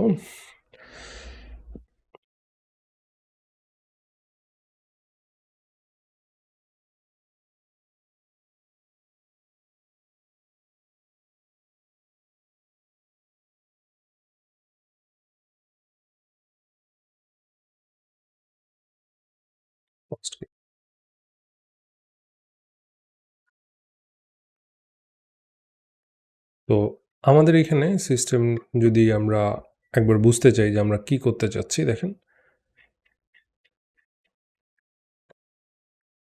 অনেকগুলো অ্যাপ্রোচ আছে এই পুরো সিস্টেমটা অ্যাচিভ করার জন্য। তো আমাদের অ্যাপ্রোচটা হবে খুবই সিম্পলার ওয়ান। আমরা ক্লায়েন্ট থেকে যখন কোনো একটা ফাইল পাঠাবো সার্ভারে ছোটো একটা টেম ফোল্ডারের মধ্যে ফাইলগুলো আমার আছে। এই ফাইলগুলোকে আমার থার্ড আরেকটা লোকেশনে মানে ক্লিন করে থার্ড আরেকটা লোকেশনে সেন্ড করতে হবে, ক্লিন করে। হ্যাঁ, কেন ক্লিন করে থার্ড আরেকটা লোকেশনে সেন্ড করতে হবে? কারণ এই ফাইলগুলো এই লোকেশন থেকে থাকারই উচিত না, এই লোকেশনে থাকার যোগ্য না আসলে। এগুলো ইভেনচুয়ালি এখানেই শিফট করবে। ডিজিটালোশন বলি বা AWS বলি বা অন্য কোনো সার্ভার লোকেশন বলি, এই লোকেশনে কিন্তু এগুলা সুইচ করবে, এইখানে চলে যাবে, রাইট? তো এই যাওয়ার জন্য যে কাজটা, এই কাজটা যদি আমরা মাল্টার ফাইলটা নেওয়ার সাথে সাথে ডিজিটালোশনে সেন্ড করলো, এটা একটা ওয়ে আছে। এখান থেকে ডিরেক্ট এখানে যাবে, ইন্টারমিডিয়ারি এখানে আর বসবে না। তো আমরা মনে আছে একটু আগে বলতেছিলাম যে যদি ক্লায়েন্ট যদি এখানে অনেক রিকোয়েস্ট করতে থাকে, তখন দেখেন এই পুরা সিস্টেমে পুশ করার জন্য মাল্টার যে ইন্টারমিডিয়ারি কাজটা করবে, সেই সিস্টেমটা একটু স্লো ডাউন হতে পারে। তো স্লো হতে পারে কেন? ডিরেক্টলি যদি আমরা মাল্টার দিয়ে যদি আমরা ডিজিটালোশনে পুশ করতে পারতাম, আমাদের তো এত কিছুর দরকার ছিল না। আমরা টেম্প লোকেশন থেকে আবার এখানে কেন পুশ করব? এটা হচ্ছে আমাদের কথা, তাই না? সো দেখেন, আপনি যখন মাল্টার 2 ধরনের কাজ করতেছে, স্ট্রিমিংগুলো কালেক্ট করে এনে আপনাকে একটা ফাইল লিঙ্ক বানায় আপনার এখানে দিচ্ছে। এখন তার সাথে যদি আপনি সিঙ্ক্রোনাসলি এই কাজটা, আবার আপলোডের কাজটাও এখানে সিঙ্ক্রোনাসলি করতে চান, এই HTTP রিকোয়েস্টটা লং পুলিং টাইপের একটা রিকোয়েস্ট হয়ে যাচ্ছে, তাই না? একে লম্বা সময় ধরে ওয়েট করে থাকতে হচ্ছে। তার মানে একটা রিকোয়েস্ট 1 ততক্ষণ পর্যন্ত সাকসেসফুল হবে না আসলে যতক্ষণ পর্যন্ত এই রিকোয়েস্টটা 1 নাম্বার এন্ডে ক্লায়েন্ট থেকে সার্ভারে গেছে, সার্ভারে আগে ফাইলগুলো আবার ডিকোডেড হয়ে, সেই ফাইলগুলো বাইনারি ফরম্যাট থেকে কনভার্টেড হয়ে আবার ডিকোডেড হয়ে সেই ফাইল কন্টেইনার ফরম্যাটে চলে গেছে। এখান থেকে নেটওয়ার্ক যখন বের হবে, ধরেন এই জিনিসটা তো আপনার নিজের সার্ভার, ধরা গেল সিঙ্গাপুর সার্ভার, এটা আছে SGP লোকেশনে আছে। তো আপনার SGP লোকেশনে এই সার্ভারটা আছে, আবার আপনার একটা US লোকেশন বা অন্য এশিয়ান অন্য কোনো কান্ট্রির লোকেশনে অথবা সিঙ্গাপুরের অন্য কোনো একটা লোকেশনে ফাইল সার্ভারটা আছে, এই হোস্ট মেশিনটা আছে। তো আপনি যখন আবার আপনার নেটওয়ার্ক থেকে ডিফারেন্ট একটা ডিসকানেক্টেড নেটওয়ার্কে ঢুকবেন, তখন কিন্তু এখানে আবার সেই সেম প্রসেসটা ঘটবে, ফাইলটা আপলোড করবে। যদিও আপনি একটা ডিফারেন্ট লাইব্রেরি ইউজ করে কাজটা করবেন, বাট আসলে এখানে কিন্তু একটা নেটওয়ার্ক পার্টিশন অবস্থার মধ্যে এই কাজটা ঘটে। হ্যাঁ, তো এইখান থেকে এইখানে আসার যে খরচ, আবার এইখান থেকে এইখানে আবার আসার একটা ডাবল খরচ। তো পুরো টাইম ল্যাটেন্সি যদি আপনি চিন্তা করি, ট্রাভেল টাইম হচ্ছে এইরকম। এখন ধরা গেল একটা রিকোয়েস্ট সাকসেসফুল হবে কি হবে না সেটা এই অবস্থায় বুঝতে গেলে আমাদের 2 মিলিসেকেন্ড টাইম লাগে, রাইট? আইডিয়াল কন্ডিশনে প্রত্যেকটা রিকোয়েস্টের জন্য 2 মিলিসেকেন্ড টাইম লাগে। কিন্তু যখন আপনি অনেকগুলো রিকোয়েস্ট এখানে থ্রো করবেন, ডেফিনেটলি এই সার্ভারের কিউ টাইম বেড়ে যাবে, একটু আগে যে আমরা দেখলাম। ঠিক আছে, আইডিয়াল কন্ডিশনে ধরা গেল এর থ্রুপুট হচ্ছে 10 RPS। থ্রুপুট হচ্ছে 10 RPS। যে আইডিয়াল কন্ডিশনে এই সার্ভারটা 10টা করে রিকোয়েস্ট 5 সেকেন্ডে সার্ভ করে। 10টা করে রিকোয়েস্ট সার্ভ করতে এর ইউনিট টাইম কস্ট হচ্ছে 2 মিলিসেকেন্ড। প্রত্যেকটা রিকোয়েস্টের জন্য 2 মিলিসেকেন্ড টাইম নেয়। কিন্তু যদি 10 RPS এর জায়গায় এই সার্ভারটা 100 RPS চলে যায়, 100 RPS এ চলে যায়, মানে আরও ধরেন ডাবলের মানে কয়েক গুণ 10 গুণ বেশি RPS এ চলে যায়, তখন এটার লেটেন্সি টাইম ধরেন বেড়ে যাবে 10 ms, তাই না? তো এই সিস্টেমটা স্লো বিহেভ করা শুরু করবে। এখন এই টোটাল টাইম টেকেন 2 ms বলি আর 10 ms বলি, টাইম টেকেন হচ্ছে কিন্তু এইখান থেকে পুরা ফাইলটা এইখান পর্যন্ত ট্রান্সফার করতে, তাই না? একদম আপস্ট্রিম পর্যন্ত ট্রান্সফার করতে, এইখান পর্যন্ত ট্রান্সফার করতে, সরি আপস্ট্রিম না, এই সার্ভারটা পর্যন্ত ট্রান্সফার করতে। আপস্ট্রিম মানে অন্য একটা জিনিস বুঝায় আসলে। তো এখন ধরেন আমি এটাকে হাফ করতে চাই, কাট করতে চাই, হাফ করতে চাই, আমি ফাইলটাকে এতটুকু পর্যন্ত সেন্ড করতে চাই, তাহলে স্বাভাবিকভাবেই এই 10 RPS এর জায়গায়, এই 10 ms এর জায়গায় আমি এখানে লেটেন্সি পাবো 5 ms, নিচেরটায় পাবো আমি 1, এরকম পাওয়ার কথা না? লেটেন্সি মানে আমার হচ্ছে যে total time taken for processing the file uploading task আর কি, রাইট? কিন্তু আমি এতটুকু জায়গা তো এখনও অ্যাটাচ করি নাই, তার মানে এই ফাইলটা এই জায়গা পর্যন্ত আমি নিয়ে আসলাম, এটা একটা ওয়ে। আরেকটা ওয়ে ছিল ডিরেক্টলি এই জায়গা থেকে না নিয়ে ডিরেক্টলি এই জায়গা থেকে এই জায়গায় যাওয়া পর্যন্ত যতটুকু টাইমের কথা আমরা বলছি, আমরা কিন্তু এখনও এই জায়গাতে আসি, রাইট? এই জায়গাতে আসি, এই ফাইলটা আমাদের নিজেদের অ্যাপ্লিকেশন সার্ভারেই আছে। বাট আমরা যখন অনেক রিকোয়েস্ট আসবে তখন এমনি হ্যান্ডেল করতে পারবো না। এই ফাইলটাকে আবার এইখান থেকে যখন আমি পোস্ট রিকোয়েস্ট করে ডিজিটাল ওশানের ক্লায়েন্টে পাঠাবো, তখন কিন্তু আমার এই সার্ভিসটা একটা client for digital ocean server. এই লেটেন্সিটা আমি হাফ করে নিলাম। তাহলে আপনি বলতে পারেন, ভাই এই লেটেন্সি হাফ করে আপনার কি লাভটা হলো, আপনি একটু আমাকে বুঝিয়ে বলেন। এই লেটেন্সি হাফ করে আমার কোনো লাভ হবে না যদি না আমরা এখানে একটা কিউইং সিস্টেম বসাই। ধরেন আমার এখানে একটা কিউইং সিস্টেম আছে, এই কিউইং সিস্টেমে আমার এখানে টেম ফাইল বসে গেছে, এই কিউইং সিস্টেমে আমার একটা করে আইটেম অ্যাড হয়েছে, আমার আরও ফাইল অ্যাড হয়েছে, 2টা করে আইটেম, 3টা করে আইটেম, 4টা করে আইটেম অ্যাড হয়েছে। এই কিউইং সিস্টেমটার কাজ কি? এই কিউইং সিস্টেমটার কাজ হইল যখনই আমাদের সিস্টেমে নতুন করে একটা ফাইল এন্ট্রি নিবে তখন এই কিউতে একটা করে আইটেম অ্যাড হবে, একটা করে টাস্ক অন হবে। যেই টাস্কের কাজটা কি, এটাকে আমি একটু বড় করে নেই। যেই টাস্কের কাজটা কি, ধরেন একবার 2টা ফাইল নিয়ে আসছে, যদি একবার ততোধিক যে কটা ফাইলই নিয়ে আসুক সিস্টেমে, প্রত্যেকটা ফাইলের জন্য এখানে কিউ টাইপের data structure, first in first out টাইপের একটা ডেটা স্ট্রাকচার। এটা হচ্ছে টাস্ক 1, এই সিরিয়ালে আছে, এ হচ্ছে টাস্ক 2, এ হচ্ছে সেকেন্ড সিরিয়ালে আছে, এ হচ্ছে পরেরটা হচ্ছে টাস্ক 3। এটা নিয়ে আসছে আমাদের কাছে, রাইট? এটা আমাদের কাছে ও নিয়ে আসছে টাস্ক 1, টাস্ক 2, টাস্ক 3। আমাদের আসলে কি করতে হবে, যে টাস্কটা ফার্স্টে আসছে ওই টাস্কটাকে বের করে নিতে হবে। এরকম একটা মেকানিজম লাগবে। বের করে ওই টাস্কটা কি করবে, আপলোড টু ডিজি ওশন, শেষ, বাকেট। এখন এই বাকেটে যে আপলোড করার কাজটা, এই কাজটা কিন্তু ওয়ান অ্যাট এ টাইম ঘটবে। হ্যাঁ, তো প্রথমেই যে প্রসেসটা চলতো, প্রথমেই প্রসেসটা চলতো কি একদম কানেক্টেড। ও এসে প্রথমে আপনার মালটার এখানে ফাইল প্রসেস করবে, ফাইল প্রসেস সাথে সাথে আপনার এই পুরা টাস্ক প্রসেসে না গিয়ে পুরো ফাইলটা একবারে সার্ভারে আপলোড করবে। এখান থেকে না হয় পুরো ডিজিটাল ওশনে একবারে চলে যাবে, বা এডব্লিউএসে একবারে চলে যাবে, বা অন্য কোনো অবজেক্ট স্টোরেজে একবারে চলে যাবে। বাট এখন আমরা সেটা করছি না, ফাইলটা প্রসেস হয়ে আপলোড ফোল্ডারে বসে থাকবে। ধরেন এখানে যদি 5000 ফাইলও আসে, 5000 ফাইল এখানে বসে থাকবে। যদি 5000 ফাইল আপনার 5000 রিকোয়েস্টের থ্রুতে আসে, এই টাস্ক কিউতে 5000 টাস্ক এন্ট্রি হবে। এখন টাস্ক কিউইং অথবা যে কোনো টাইপের কিউইং সলিউশন, আপনি রেবিড কিউ বলেন বা বেসিক রেডিসের বুল কিউ বলেন, এই ধরনের অনেক কিউইং সলিউশন আছে। বাট আমাদের এই কাজের জন্য আমরা খুবই লাইট ওয়েট একটা কিউ সলিউশন ইউজ করব, সেটা হচ্ছে fast queue. So fast queue কী করবে, ফাস্ট কিউ কোনো একটা আপলোডারের ইমেজ আপলোড করতে আসছে, ইমেজ আপলোডারকে ও এখানে রাখবে, টেম ফাইলের মধ্যে রাখার পর ফাস্ট কিউ একটা টাস্ক এন্ট্রি হবে, টাস্ক এন্ট্রি হয়ে থাকবে। ফার্স্ট কিউ প্রায়োরিটি বেসিসে, আপনি যে প্রায়োরিটি বলে দেবেন সেই প্রায়োরিটি বেসিসে ও ডিজিটাল ওশনে 1 বাই 1 করে টাস্ক বের করে আনবে। আপলোডার একটা ফাংশন F1 ট্রিগার করবে। এটা আদতে একটা ফাংশন ট্রিগার করবে আর কি, তাই না? কিছুক্ষণ পর একটা ধরেন ইভেন্ট ফায়ার হবে, এটা ইন্টারনাল একটা ইভেন্ট ফায়ার হবে কিছুক্ষণ পর F1 এর মধ্যে ডিজিটাল ওশনে আপলোড করার একটা সিস্টেমও করে দিবে। সো ওইটাই আমি বলবো I need to push the file to digital ocean object storage from uploader folder only after having the file to upload folderটা আমাদের জন্য temp folder we will in queue one task in fast queue কিছু না, একটা Q টাইপের data structure, first in first out টাইপের data structure. যারা Q কি এখনো জানেন না তারা ডেটা স্ট্রাকচার অ্যালগরিদমে গিয়ে কিউ চ্যাপ্টারটা দেখে আসবেন। সেটা আমাদের ওই ফ্রি কম্পিউটার ফান্ডামেন্টাল কোর্সে দেওয়া আছে আর কি। First queue need a function for need a service layer, ধরেন আমরা সার্ভিস লিখবো ফর দিস, চলেন আমরা এটা দেখে নিই আর কি। সো আলটিমেটলি আমাদেরকে এটা আমরা ক্লায়েন্ট এন্ড চিন্তা করি, এই ক্লায়েন্ট এন্ড থেকে আমাদের সার্ভারে কোড যাবে, সার্ভার থেকে আমাদের ডিফারেন্ট আরেকটা জায়গায় যাবে। আপনার ক্লায়েন্ট বসে আছে লেটস সে ফর এক্সাম্পল বিডিতে, আপনার সার্ভারটা আছে এসজিপি মানে সিঙ্গাপুর লোকেশনে, ঠিক আছে? আপনার অবজেক্ট স্টোরেজ যেটা আছে ধরা গেল এটা মুম্বাই বসে আছে। এইভাবে আপনি চিন্তা করেন, তাই না? তো আমরা এখন বলতেছি যে এই ফাইলটা যখন ট্রান্সফার হবে এইখানে, ভালো কথা, ট্রান্সফার হইলে আমরা ডিরেক্ট এই সেম HTTP কলে আমরা বসে থাকবো না, এতটুকু আপলোড করার জন্য বসে থাকবো না। টেম ফাইলে যাবে, টেম ফাইলে যাওয়ার পর এই HTTP কলটা শেষ হয়ে ক্লায়েন্টকে বলবে তোমার ফাইল আপডেটটা হচ্ছে আমরা নিয়েছি, this file is uploading and under process. তারপর মুম্বাইয়ে যাবে থ্রু আলাদা একটা টাস্ক কিউয়ের মাধ্যমে।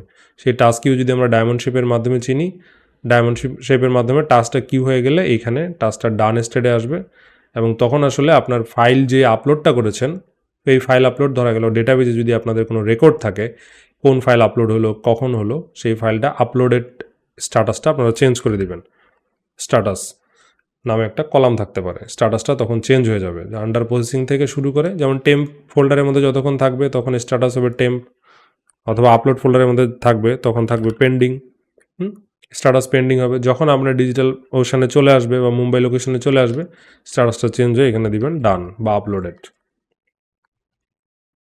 আমরা এখানে ডেটাবেস পার্টটা দেখাবো না, আমরা শুধু দেখাবো যে আপনি ফাইল কীভাবে ট্রান্সফার করতে পারেন। ইভেন ডেটাবেসের কোনো পার্টি আমরা এখানে টাচ করতে চাই না।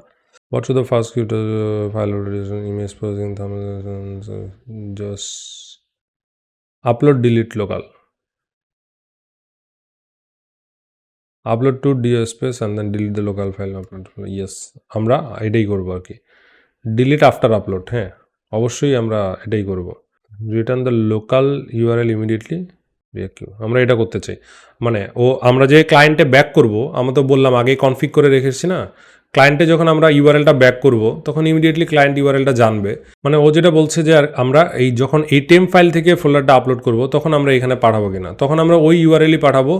বাট এখানে ক্যাচ আছে, আমরা সেম আপলোড নামে যে ফোল্ডারটা আছে ওই আপলোড ফোল্ডারটা ডিজিটাল ওশানেও রাখবো। হ্যাঁ, তো আমরা তখন ফাইলের জন্য যে বেজ ইউআরএল আছে এই বেজ ইউআরএলটা আমাদের সার্ভারে না দিয়ে we can send this base URL targeting to this file server, যেটা আমরা আগেই বলেছি।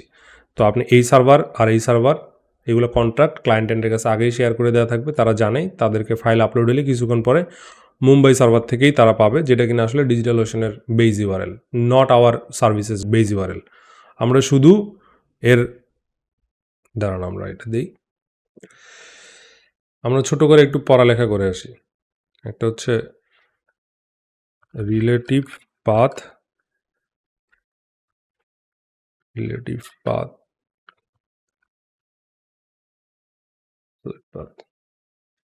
এই দুটো আপনাদের একটু জানতে হবে। রিলেটিভ পাথ আর অ্যাবসলিউট পাথটা কি জিনিস?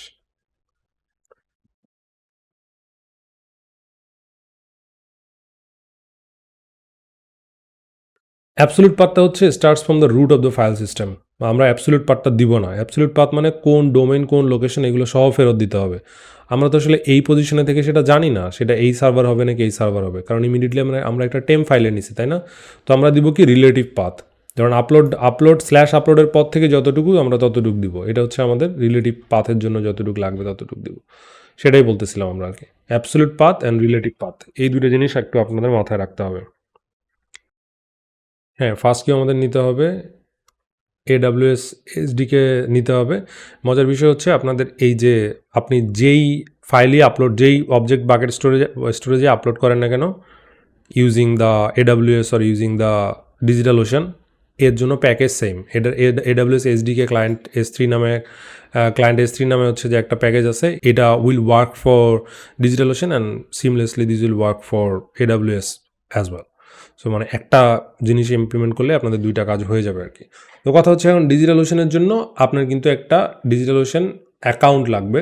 তো আপনারা ডিজিটাল ওশান অ্যাকাউন্ট খুলে নিতে পারেন। ডিজিটাল ওশান অ্যাকাউন্ট না খোলা থাকলে আপনাদের ক্রেডিট পাবেন 2 মান্থসের $200, সেটা একবার খুলে নিতে পারেন। অথবা আপনারা যেটা করতে পারেন, আপনাদের ক্রেডিট কার্ড থাকলে সেক্ষেত্রে ক্রেডিট কার্ড দিয়ে আপনাদেরকে একটা অ্যাকাউন্ট খুলে নিতে হবে একটু কষ্ট করে। তো আপনি এখন যেই পাথেই যান না কেন, আসলে সত্যি কথা বলতে আপনার AWS এ অ্যাকাউন্ট খুলেন, অথবা আপনি AWS এ আপনি অ্যাকাউন্ট খুলেন অথবা ডিজিটাল ওশানে খুলেন, আপনার ক্রেডিট কার্ড লাগবেই।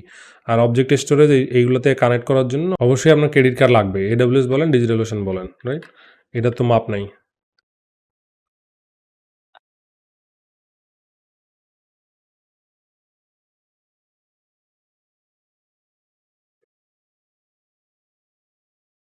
ডিজিটাল ওশানে লগ ইন করতে গেলে আমার একটা ক্রেডেনশিয়াল লাগবে।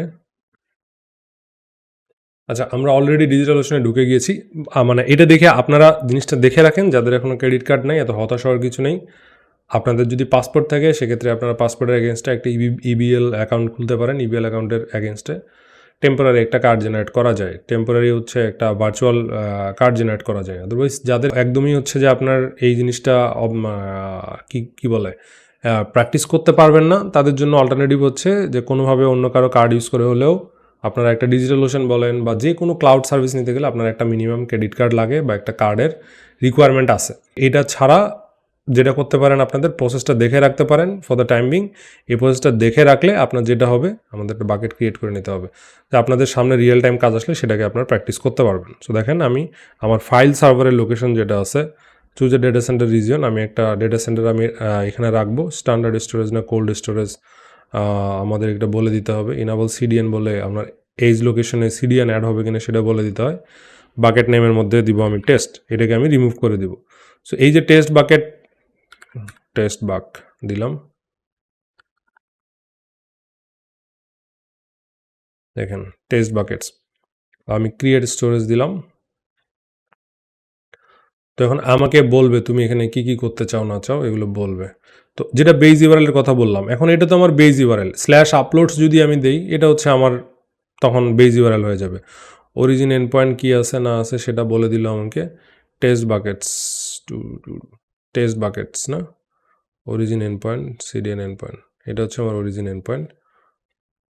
আর এটা হচ্ছে আমার সব জিনিসপাতি। এনিওয়েজ আমি আমার কোডে যাই, চলেন অ্যাকসেপ্ট দিস। ওকে, আমার একটা ইএনভি ফাইল বানাই দিবে। Let's go to ENV file dot ENV, এখন আসে নাই, ইএনভি আসবে, একটু ওয়েট করি।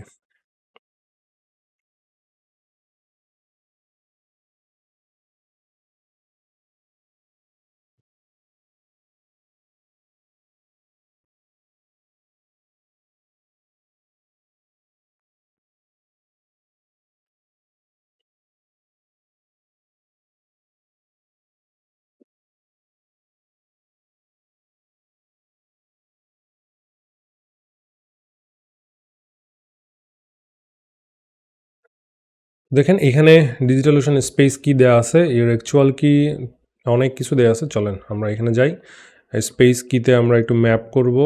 ম্যাপ করে এখানে অ্যাক্সেস কি নেম,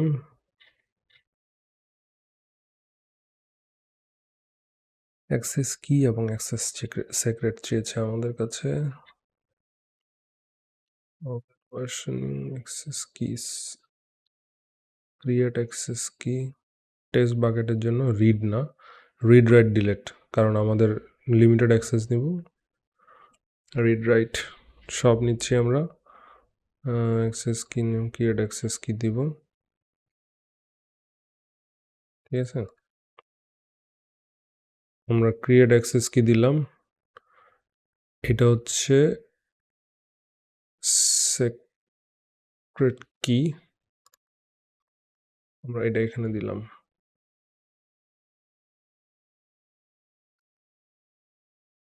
রিলেশনস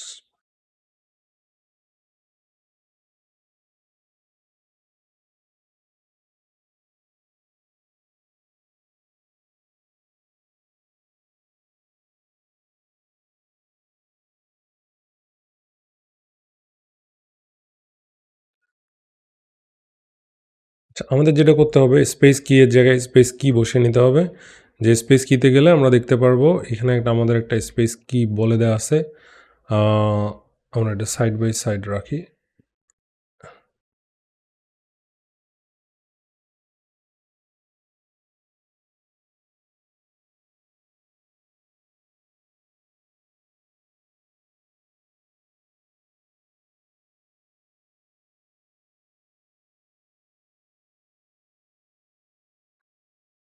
এটা হচ্ছে আমাদের স্পেস কি, সিক্রেট দিয়ে যেটা টিপিডব্লিউ দিয়ে শুরু, যেটা সেটা হচ্ছে আমার এটা।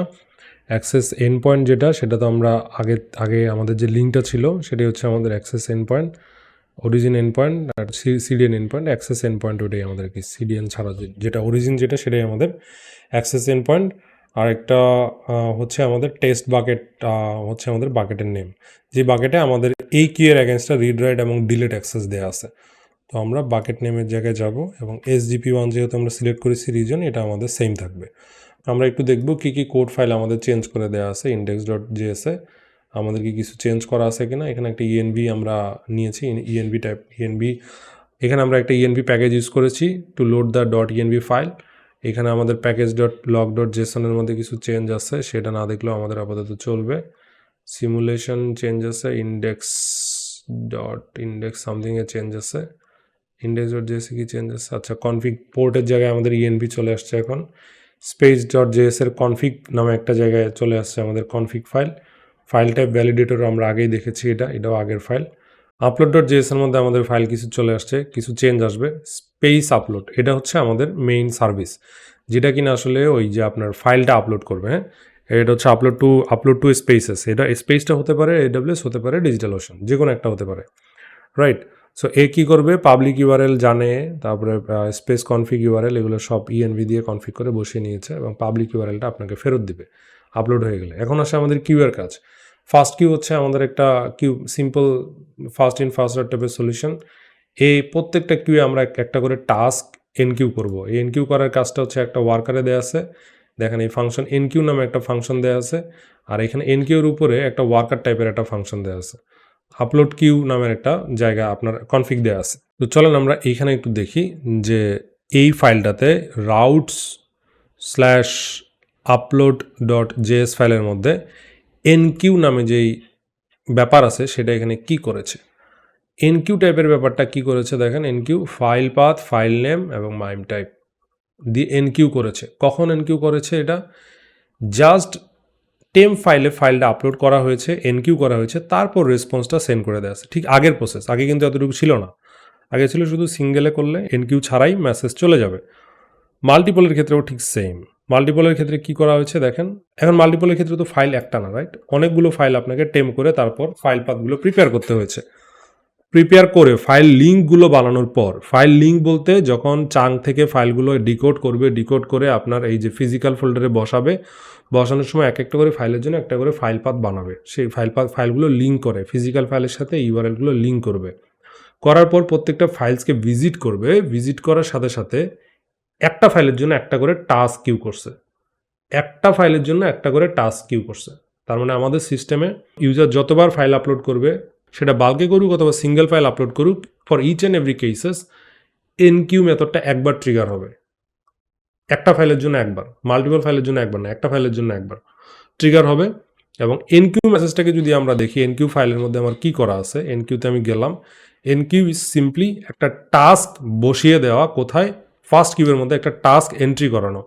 ফার্স্ট কিউয়ের মধ্যে কি বলেছে, ফার্স্ট কিউয়ের মধ্যে পুশ করেছে একটা টাস্ক, যার মধ্যে পেলোড আছে কিসের, যার মধ্যে টাস্কের ডিটেল আছে, ফাইল পাথ আছে, ফাইল নেম আছে, মাইম টাইপ আছে। সেটা মানে এই যে লোকাল ফোল্ডার যে আছে না, এই লোকাল ফোল্ডারে ফাইলটা আপলোড হয়ে গেছে এতক্ষণে, হয়ে যাওয়ার পর লাইন নাম্বার 6 এসে এইটা ওয়ার্কারটা রান হবে। এই ওয়ার্কারটা রান হবে কি, upload two spaces. Upload two space মানে ডিজিটালওশনের অবজেক্ট স্পেসে আপলোড করবে। কোন সার্ভিস ইউজ করে এটা আপলোড করবে, এই স্পেস আপলোডার সার্ভিস আছে একটা, এটাকে আপলোড করে ইউজ করবে। সেই সার্ভিসটা বিহাইন্ড দ্য সিনে AWS SDK CLI ইউজ করে জাস্ট এই কোডগুলো দিয়ে সে ফাইলটা আপলোড করবে। এগুলো কিছুই না, জাস্ট কনফিগ, মানে আপনি যত প্রজেক্টে যত জায়গায় ইউজ করেন বা যত ভিন্ন ভিন্ন জায়গায় ইউজ করেন, এগুলো বয়লার প্লেটিং কোড, সব জায়গায় সেম থাকবে। আপলোড টু স্পেসের মধ্যে কী দেওয়া আছে, এখানে একটা ফাইল বাফার টাইপের, ওই যে আবার বললাম, আপনি এখন এক নেটওয়ার্কে আসেন, এই নেটওয়ার্ক থেকে এই ফাইলটাকে ট্রান্সফার করে আবার অন্য একটা নেটওয়ার্কে সেন্ড করতে হবে। ওই কাজটা এ করবে, এর ফাইল বাফার টাইপের একটা ফাইল বাফার বানিয়ে নেবে, তারপর একটা কমান্ড রান করবে। এই কমান্ডের মধ্যে file name, file buffer, ACL দিবে পাবলিক রিড মানে কি, এই ফাইলটা যে কেউ দেখতে পারবে, এই ধরনের পারমিশন দিয়ে এটাকে পাঠানোর চেষ্টা করবে। কন্টেন্ট টাইপ হচ্ছে মাইম টাইপের মধ্যে যে কন্টেন্ট টাইপ দেওয়া আছে, মাইম টাইপের মধ্যে যেটা ভ্যালু আসবে সেটা অ্যাজ এ কন্টেন্ট টাইপ হিসেবে সেট হবে। তারপর S3 ক্লায়েন্ট ডট সেন্টের মধ্যেই কমান্ড চলে যাবে। এই কমান্ডটার কিছু না, এই কমান্ডটা আদতে আসলে এটাকে বাংলা দেখবেন একটা CLI কমান্ড রান হয়, CLI কমান্ড দিয়ে আপনার ফাইলগুলা, অনেক বড় বড় ফাইলও আপনি সেন্ড করতে পারেন, কিন্তু এই ফাইলগুলো আপনার সুন্দর মতো চলে যাবে হচ্ছে যে আপনার সার্ভারে, কোন সার্ভারে, ডিজিটালওশনের অবজেক্ট স্টোরেজে চলে যাবে। এখন কথা হচ্ছে, এই সার্ভারগুলো যখন বিহাইন্ড দ্য সিনে আপনার সেন্ড হয়, মানে সেন্ড হওয়ার টাইমে এরা কিন্তু ইন্টারনালি ডিকম্প্রেসিং অ্যালগোরিদম ইউজ করে। সার্ভার থেকে যখন আমরা ফাইলগুলোকে নেই, ক্লায়েন্ট থেকে সার্ভারে ফাইলগুলোকে নেই, সেইগুলো যে ফরম্যাটে থাকে, যে আপনার বাইট ফরম্যাটে থাকে, এই বাইটিং ফরম্যাটগুলোতে ডিকোডের জায়গায় কিন্তু অনেক হেডার ফুটারের ডেটা অ্যাড হয়। এই সেম ডেটা যদি আপনি আবার ডেটাবেজে রাখেন, ফাইল স্টোরেজে না রেখে ডেটাবেজে রাখেন, এগুলোর সাথে সাথে কিছু মার্কআপ মেমোরি অ্যাড হয়। মার্কআপ মেমোরি বলতে এক্সট্রা কিছু মেমোরি অ্যাড হবে। সেক্ষেত্রে রেকমেন্ডেড হচ্ছে আপনার এই ফাইলগুলোকে ডিরেক্ট ডেটাবেজে না রেখে, কোনো কারণ যদি স্পেসিফিক কারণ না থাকে, ডেটাবেজে না রেখে আপনি ফাইল স্টোরেজে রাখেন এইখানে, অথবা এগুলোকে আপনি এক্সটার্নাল ডিজিটালওশনে পাঠান।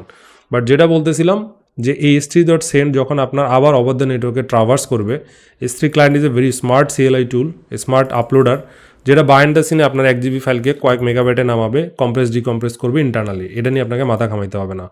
আবার s3.send করলে যেটা হবে যে আপনার ইনবিটুইন টাইমে যদি নেটওয়ার্ক ড্রপ করে, ইনবিটুইন টাইমে যদি আপনার কোনো আপনার সিস্টেম যদি ডাউন হয়ে যায় বা ফাইলটা যদি পার্শিয়ালি আপলোড হয়ে থাকে, ওই আপলোডগুলোও সে কমপ্লিটলি নিজে ম্যানেজ করবে। সো এটা হচ্ছে একটা plus side for using this software. So আশা করি আপনারা বুঝতে পারছেন আমি কি বলতেছি। আর লাইন নাম্বার 25 যেটা আছে, লাইন নাম্বার 25 জাস্ট একটা পাবলিক ইউআরএল জেনারেট করে আপনাকে দিয়ে দিবে। পাবলিক ইউআরএলটা কোনটা হবে? পাবলিক ইউআরএলটা হবে আপনার স্পেসের যে বাকেট, যেই বাকেটটার নেম এবং হচ্ছে পুরা ফাইলের নেম। এক্ষেত্রে আমরা পুরা একে মানে পুরো অ্যাবসলিউট পাথ সহ দিয়ে দিচ্ছি, নট রিলেটিভ পাথ। কারণ বাকেটের নেম আমরা জানি কি হবে না, বাকেটের নেম তো ফিক্স আমাদের জন্য, এই জন্য আমরা অ্যাবসলিউট পাথ দিলাম। বাট রেকমেন্ডেড হচ্ছে আপনি রিলেটিভ পাথ দিতে পারেন। মানে হচ্ছে যে আপনি ওই আগে যেটা বললাম রিলেটিভ পাথ দিলে তখন ক্লায়েন্ট এন্ডে আপনাকে এই যে এই প্যারামিটারটুকু সেন্ড করতে হইতো। বাট বেস্ট প্র্যাকটিস হচ্ছে আপনি পাবলিক পর্যন্তই থাকেন। আর যে ডিজিটাল ওশনের যে কনফিগ, এটা যখন আপনি ডিজিটাল ওশনে সেন্ড করে ফেলছেন ফাইল, তখন এক দৃষ্টিতে দেখলে এটা আপনি দেয়া মানে এটা দেওয়াটা ভ্যালিড, কারণ ক্লায়েন্ট ইমিডিয়েটলি এই জিনিসটাকে রেন্ডার করে ক্লায়েন্ট এন্ডে দেখতে যাবে যে ফাইলটাকে সে অ্যাক্সেস করতে পারে কি পারে না। এখন ক্লায়েন্ট যদি আপনার অনেকগুলো হয়ে যায়, সেক্ষেত্রে সব ক্লায়েন্টে এই ধরনের অ্যাওয়ারনেস বিল্ড করা ডিফিকাল্ট। আবার যদি একটা ক্লায়েন্ট হয়, সেক্ষেত্রে একটা ক্লায়েন্টে এরকম বেস ইউআরএল সহ দিয়ে দিলে কোনো সমস্যা নাই। বাট ক্লায়েন্ট যদি অনেক হয়, সেক্ষেত্রে আপনার ডিজাইনটা একটু ডিফারেন্ট হবে। But it is always safe to let the user know only about the relative path, মানে স্ল্যাশ আপলোড দিয়ে আপনার ফাইল নেমটা দিয়ে দেয়া, কোন ফোল্ডারে আপনি আসেন। এই যে বেস ইউআরএল যেটা আছে, এই বেস ইউআরএল ক্যান চেঞ্জ। এখন ধরেন আমি রিয়েল লাইফে যেটা হয় যে আমি হচ্ছে এই সার্ভারটা SGP লোকেশন থেকে বাংলাদেশ লোকেশন অথবা মুম্বাই লোকেশনে যখন মুভ করব, তখন আমার কিন্তু এই লিঙ্কটা চেঞ্জ হবে, তাই না? এই টেস্ট বাকেটের যে URL origin end point link আছে, সেটা চেঞ্জ হবে। সেটা যদি চেঞ্জ হয় সেটা যদি চেঞ্জ হয় কী হবে? আপনার পুরো লিঙ্কটা ব্রেক করবে না। এখন তো আপনি হার্ড কোডের ডেটা পাঠাচ্ছেন অলরেডি। যদি আপনি ফর দ্য ফার্স্ট টাইম না আপনি এটা মেমোরি থেকে পাঠাচ্ছেন, কিন্তু এই ইউআরএল লিঙ্কটা জেনারেট হওয়ার পর তো আপনি ডিবিতে সেভ করবেন। ডিবিতে সেভ করলে তো আপনার ওল্ড লিঙ্ক বসে থাকবে, নিউ লিঙ্ক তো আর পাবে না। তখন আবার আপনাকে একটা ডেটাবেস মাইগ্রেশন করতে হবে, ম্যানুয়ালি স্ক্রিপ্ট চালায় প্রত্যেকটা ডেটাবেসের ইউআরএল চেঞ্জ করতে হবে। সো ওই চেঞ্জটা যাতে আমরা অ্যাভয়েড করতে পারি, সেজন্য রোবাস্ট এবং অ্যাডাপ্টেবল সিস্টেমের পলিসি হলো হার্ড কোডেড কিছু ইউজ না করে try to B as abstract as possible. সেটাই হচ্ছে কথা। তো আমি যদি আমার পুরো সিস্টেমটাকে একটু ব্যাখ্যা করতে চাই, প্রথমে আমি বলেছিলাম যে অনেক রিকোয়েস্ট আসলে কী হবে। অনেক রিকোয়েস্ট আসলে এখন আপনার যেটা ফাইল আপলোডিং মেইন সার্ভার, এর অনেক রিকোয়েস্ট আসলে আর এখানে করার কিছু নেই, কারণ সে অনেকগুলো ফাইল নিয়েই আসবে। অনেকগুলো রিকোয়েস্ট যদি আপনাকে এখানে হয়, সেক্ষেত্রে আমরা হাফ অফ দ্য টাইমে একটা ওয়েতে কিউইং করে করে একটা সলিউশন বের করেছি, যে আমরা এখন আস্তে আস্তে আস্তে আস্তে কিউ করে করে half of the processing task আমরা ইমিডিয়েটলি করব। ক্লায়েন্ট আমাদেরকে বলার সাথে সাথে টেম ফোল্ডারে আমরা ফাইল আপলোড করব। তারপর আমাদের টাস্ক কিউ হবে, টাস্ক কিউ বোর্ড আমাদের প্রায়োরিটি বেসিসে, সে কম্পিউটার আমাদের ইন্টারনাল সার্ভারের সাথে কমিউনিকেট করবে, প্রায়োরিটি বেসিসে একটা একটা করে টাস্ক আপলোড ফোল্ডার থেকে নিয়ে S3-তে পাঠাবে। এখন কথা হচ্ছে ফাস্ট কিউ ইউজ করা কি ইন্ডাস্ট্রি বেস্ট প্র্যাকটিস কিনা? না, ফাস্ট কিউ আমরা কেবল কিউইং মেকানিজমে ঢুকছি। আমরা আস্তে আস্তে দেখব কীভাবে ক্লাউড AMQP বা AMQP টাইপের সলিউশন টাইপ, ক্লাউড AMQP বলেন বা AMQP টাইপের সলিউশন লাইক RabbitMQ কীভাবে আমাদের এক্ষেত্রে হেল্প করতে পারে। ফার্স্ট কিউ হচ্ছে যে এটার বেসিক বেয়ারবন একটা সলিউশন। এরপরে আমরা BullMQ দেখব। এরপরে হচ্ছে আপনার RabbitMQ দেখা যেতে পারে। তারপর RabbitMQ চাইতে কাফকা কোন কোন কেসে আপনার ইউজফুল, সেগুলো আমরা আস্তে আস্তে শিখব। বাট আমরা যদি এই স্পেসিফিক এই সার্ভিসটার কথা বলি, যে আমরা একটা জিনিস দেখলাম, পুরা টাস্ককে একসাথে কমপ্লিট না করে আমরা টাস্ককে হাফ হাফ করে ভাগ করে দিলাম। ক্লায়েন্ট ইমিডিয়েটলি জানবে স্ল্যাশ আপলোডে একটা ফাইল আপলোড হয়ে গেছে, সার্ভারে পাঠানো শেষ। এখন এই সার্ভার থেকে পাঠানোর কাজ হচ্ছে ফার্স্ট কিউ পাঠাবে এবং ইউআরএলটা এইখান থেকে সে জেনারেট করতে পারবে, রাইট? দেখেন এখন আমি চলে আসি, এখানে চলে আসবো npm run dev tools। আমাদের তো এটা নেই, আমরা যেটা করব, আমাদের যেটা আছে npm startটা করে নেব।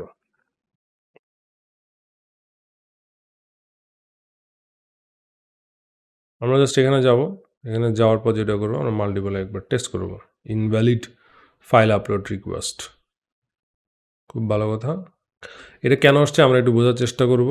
ইনভ্যালিড ফাইল আপলোড রিকোয়েস্ট এখানে কি আমাদের আসা উচিত কি উচিত না, খুব সম্ভবত আমাদের একবার npm ইনস্টল চালিয়ে নিতে হবে। তার আগে আমরা যেটা করবো, এতটুকু ফাইলগুলো কমিট করব, কারণ এরর ফিক্স করতে আমার আরও কিছু চেঞ্জ করা লাগবে। সেগুলো পরে আবার আপনাকে দেয়া লাগবে। git add all।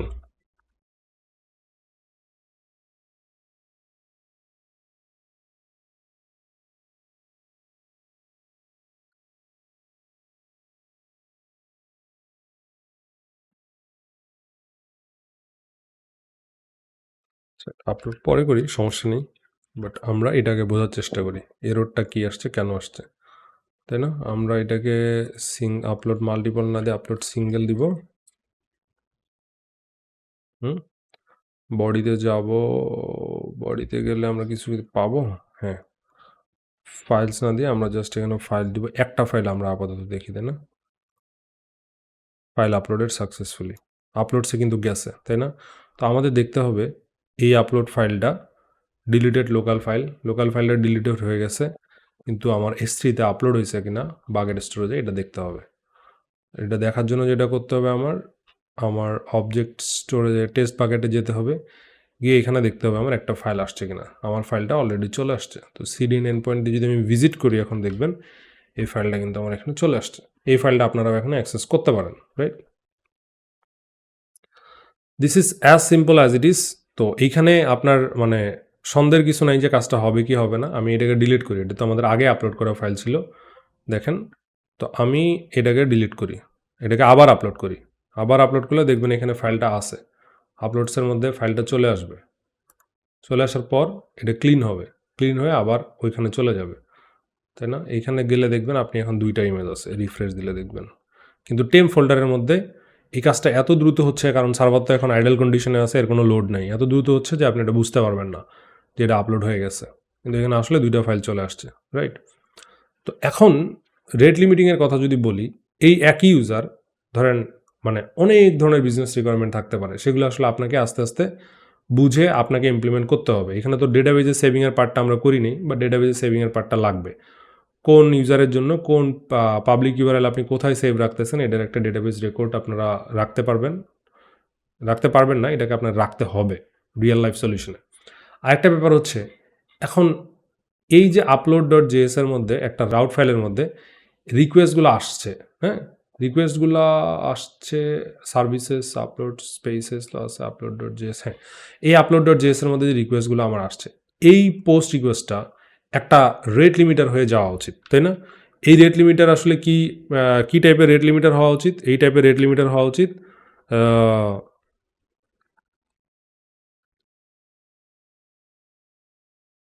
Per user two file max in a mean user will be, আপনার এজেন্ট টাইপের একটা প্রজেক্ট করছেন না, মনে আছে? Identified by আইপিএন।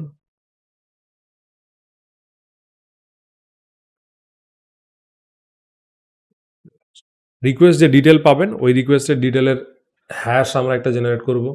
ওই হ্যাশ জেনারেট করার পর একটা কি জেনারেট করতে পারি, কি জেনারেট করে তার উপরে আমরা একটা কি করতে পারি, আমরা একটা আইডেন্টিফায়ার বসাইতে পারি, তাই না? যে আসলে ও কাজ করবে কি করবে না। No no no no no, এটা উল্টাপাল্টা হয়ে গেছে।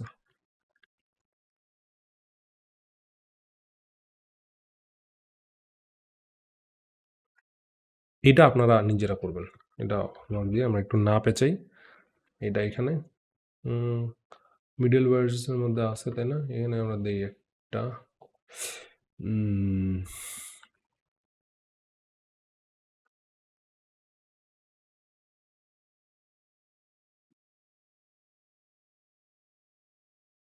একই আইপি থেকে একই ফাইল নেমে যদি একই মানে ইউজারের ডিটেল সহ, মানে আমার যে ক্লায়েন্ট আসতেছে ও একই আইপি থেকে একই ফাইল নেম আসছে, তাই না?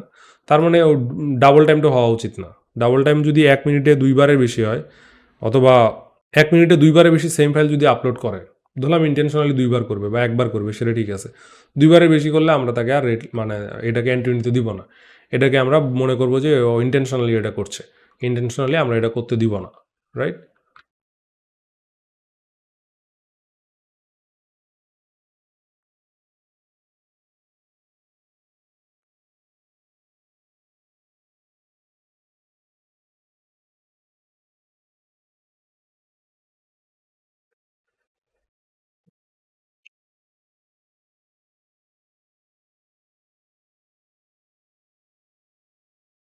দেখেন আমরা খুবই সিম্পল একটা জায়গা থেকে শুরু করেছিলাম, খুবই সিম্পল একটা জায়গা থেকে শুরু করেছিলাম, but it's going beyond your imagination. তা আমি সব কোড কিন্তু এআই দিয়েই করাচ্ছি। এরপরেও আমার অনেক কিছু করার থাকে, অনেক কিছু বোঝার থাকে, অনেক কিছু টেস্ট করার থাকে, অনেক কিছু বাগ ফিক্স করার থাকে। যেমন এআই কোডটা জেনারেট করলে আমাকে এখন বুঝতে হবে রেট লিমিটিংয়ের জন্য আমরা জানি রেট লিমিটিং আমরা একটা বেয়ার মিনিমাম ভার্সন দেখেছি, এটা হচ্ছে সেই বেয়ার মিনিমাম ভার্সনের একটু এক্সটেন্ডেড ভার্সন। আমার একটা উইন্ডো সাইজ 1 মিনিটের উইন্ডো সাইজ আমি ফিক্স করে নিয়েছি 60 সেকেন্ড ইন্টু 1000, এটা মিলি সেকেন্ডে কনভার্ট করা হচ্ছে, ম্যাক্স আপলোড 2, রাইট? তো এখন দেখেন আপলোড রেট লিমিট যেটা আছে, ওই রেট লিমিটে আমি কি করেছি, এটা একটা মিডলওয়্যার টাইপের জিনিস হবে এই রেট লিমিটার ইটসেলফ, বাট এটা হচ্ছে একটা মিডলওয়্যার আপনি চিন্তা করতে পারেন যে রিকোয়েস্টটা হাইজ্যাক করবে before entering the controller layer. Hijack করে চেক করবে এই রিকোয়েস্টের আইপি কি আর ফাইলসের মধ্যে ফাইল নেমগুলো কি, সব ফাইলগুলো মিলে ও একটা কি করবে, সব ফাইলগুলো মিলে ও বের করার ট্রাই করবে। তো দেখেন ও এখানে আপলোড পার ইউজার নামে একটা কি ভ্যালু স্টোর টাইপের একটা স্টোর মেনটেন করেছে। এই আপলোড টাইপের এই ইন মেমোরি অ্যারে দিয়েই সে ট্র্যাক করবে। সে কি ট্র্যাক করবে, সে ট্র্যাক করে দেখবে যে এই ইউজারটা এই টাইম স্ট্যাম্পের মধ্যে ও সর্বোচ্চ কয়টা ফাইল আপলোড করেছে, এটাও টেস্ট করে দেখবে, রাইট? বাট এগুলো এত কষ্ট করে না করে use rate limit npm or node express, এর জন্য অলরেডি একটা প্যাকেজই আছে, এত কষ্ট করে ম্যানুয়াল কোড লেখার আমার দরকার নেই, অলরেডি একটা সুন্দর প্যাকেজ আছে। এক্সপ্রেস রেট লিমিট নামে একটা লাইব্রেরি আছে, ওই লাইব্রেরিটা যদি আমরা এখানে দিতে পারি ওইটাই আমাদের ম্যাক্সিমাম কাজ করে নেবে। আমাদের এত ম্যানুয়াল কোডের দরকার নেই। কি জেনারেটর মানে যে হ্যাশটা জেনারেট করবেন আপনি, সেই হ্যাশের ফাংশনটা কী হবে, রিকোয়েস্ট ডট আইপি থেকে আমরা নিয়েছি, রাইট? সিম্পল একটা জায়গায় নিয়েছি আমরা, but we need IP and file name. If same file name comes twice in a min, we will reject.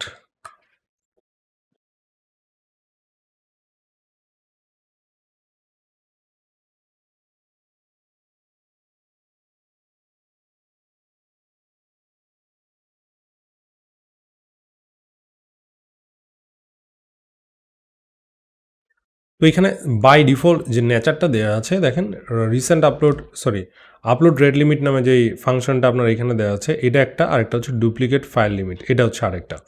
তো আমরা যদি আমাদের আপলোড ডট জেএস এর মধ্যে যাই, দেখেন আপলোড সিঙ্গেল ফাইল আপলোড করবে, করার পর আপলোড রেট লিমিট চেক করবে, রেট লিমিট চেক করার পর আসলে ডুপ্লিকেট ফাইল লিমিট এটা চেক করবে। ফার্স্ট একটা জিনিস হলো যে আপনার একটা আইপি থেকে যদি ম্যাক্স 2টা রিকোয়েস্ট আসে 1 মিনিটের মধ্যে, সেক্ষেত্রে আমরা এটা ডিসকার্ড করব। আবার যদি সেম ফাইলের জন্য ডুপ্লিকেট চেক করতে চান, সেক্ষেত্রে কিন্তু আপনার একটা কাস্টম ফাংশন লিখতেই হবে। সেই কাস্টম ফাংশনটার কাজ কি? কাস্টম ফাংশনটার কাজ হলো একটা ম্যাপের মধ্যে ওই ইউজারের আইপির এগেনস্টে কিছু ডেটা রেকর্ড করা। যেমন এই আইপির এগেনস্টে একটা ফটো ডট জেপেগ আসছে, সেটাকে আমরা এই টাইম স্ট্যাম্প দিয়ে সেভ করেছি, তারপর একটা এই টাইম স্ট্যাম্প দিয়ে। এখন যদি একই ইউজার থেকে লেটস সে ফর এক্সাম্পল এই ফটো ডট জেপেগ ফাইলটা আবার আসতো, যেটার এই টাইম ফ্রেমের সাথে এই টাইম ফ্রেমের ডিফারেন্স কিনা আপনার এরকম আসতো, তাহলে এটা কিন্তু সেম 1 মিনিটের উইন্ডোতে পড়ে যেত না। এই যখন 1 মিনিটের উইন্ডোতে পড়ে যাবে, তখনই কিন্তু আপনাকে ফাইল ডুপ্লিকেশন এররে ফালাই দিবে, তখন আর এটাকে আপলোড করতে দিবে না। সো এটাই এখানে বলা আছে। ফাইল ডুপ্লিকেটের মধ্যে কি নেই, আমরা আইপি নেই, ফাইলস নামে যে আমাদের রিকোয়েস্ট বডিতে যে ফাইলস অথবা ফাইল থাকে সেগুলো নেই, তারপরে এখনকার যে টাইম সেটা নেই। প্রত্যেকটা টাইম উইন্ডোকে আমরা মিলি সেকেন্ডে ভাগ করে নিচ্ছি এখানে। তারপর দেখেন এখানে অলরেডি যেগুলো আমাদের এই উইন্ডোর বাইরে সেগুলোকে আমরা ক্লিন আপ করে নিচ্ছি, যেগুলো অলরেডি এক্সপায়ার করে গেছে, যেগুলো নিয়ে আমাদের এখন মাথা ব্যথা করার দরকার নেই, সেগুলো ক্লিন আপ করে নিই। তারপর এই ফাইল নামে যে একটা করে আইটেম আছে এর মধ্যে, সেই এর মধ্যে আমরা জানি একটা ফাইলের অরিজিনাল নেম থাকবে আর আইপি থাকবে, সেগুলোকে আমরা স্ট্রিং কনকেটিনেট করে দেখেন আইপি এবং ফাইল নেমের সাথে কনকেটিনেট করে এরকম একটা কি বানাই। এখন ওই কি যদি থাকে অলরেডি হ্যাশে, যদি ওই কি থাকে, দেন আমরা কি বলবো যে তুমি অলরেডি টাইম ফ্রেমের মধ্যে 1 মিনিটের মধ্যে একবার আপলোড করে গেছো, তোমার আর আপলোড করার দরকার নেই। যদি ওই টাইম উইন্ডোতে না থাকে, সেক্ষেত্রে আমরা কি করব, আমরা ওই ম্যাপের মধ্যে কি ভ্যালু বসাবো, কি এর মধ্যে বসাবো আইপি এবং ফাইলের অরিজিনাল নেম আর নাওয়ের মধ্যে বসাবো আমরা time stamp, which time stamp is very self describing here, এই যে লাস্টের এই ভ্যালুটাতে, তাই না, এই লাস্টের এই ভ্যালুটাতে টাইম স্ট্যাম্প। নাও নামে যে ভ্যালুটা আছে এটা আপনারা দেখেন, নাও এই ভ্যালুটা দেখেন, রাইট। তো এখন এই আপলোড ডট জেএস ফাইলের মধ্যে দেখেন এখানে যে আমার ইয়াটা আছে, আমার মিডলওয়্যারটা আছে, এই মিডলওয়্যারটা এই কাজটাই করবে। রাউটার ডট পোস্টের মধ্যে আপলোড ডট সিঙ্গেল ফাইল এটা করবে, টেম্প ফাইলের মধ্যে নিবে, এরর থাকলে করবে, রেট লিমিট থাকলে করবে, ডুপ্লিকেট ফাইল লিমিট থাকলে ফাইল ডুপ্লিকেসি চেক করবে, রাইট। রেট লিমিটও করবে, ফাইল ডুপ্লিকেসিও চেক করবে, দুইটাই করবে।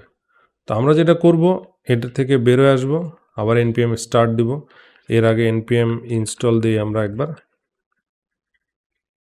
ইনস্টল দিলাম, npm স্টার্ট করব, কি কলিং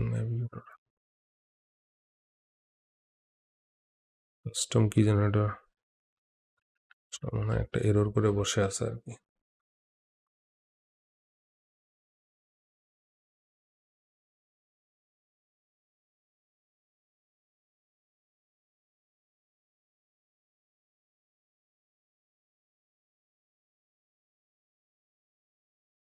কি জেনারেটর তো আমাদের দরকার নেই, কারণ অলরেডি এটা বসেই আছি।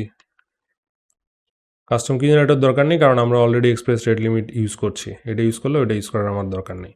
দেখেন আমি এটা দিলাম, এই যে already this file uploaded recently, এই কারণে আমাকে আর দিচ্ছে না, দেখেন আমি আটকাই দিচ্ছি।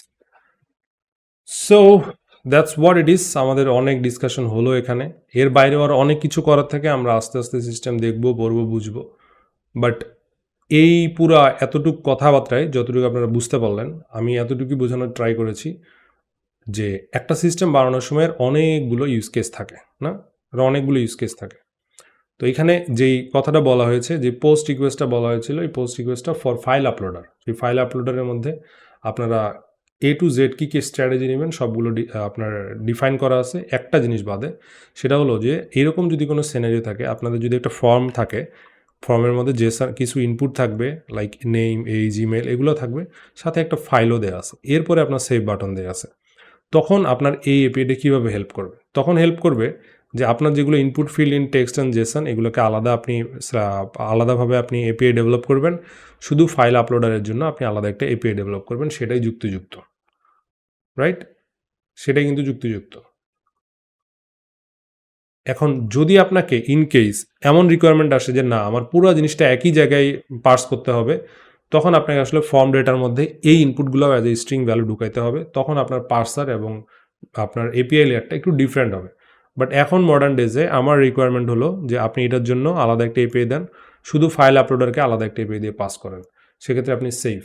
এখন শুধু ইউজার প্রোফাইলের জন্য একটা আপলোডার, তারপর অন্যান্য আপলোডারের জন্য একটা আপলোডার, এইভাবে করতে গেলে অনেকগুলো আপলোডার বানানো লাগবে এবং এগুলো প্রত্যেকটা বিজনেস লজিক আরও বেশি বেড়ে যাবে।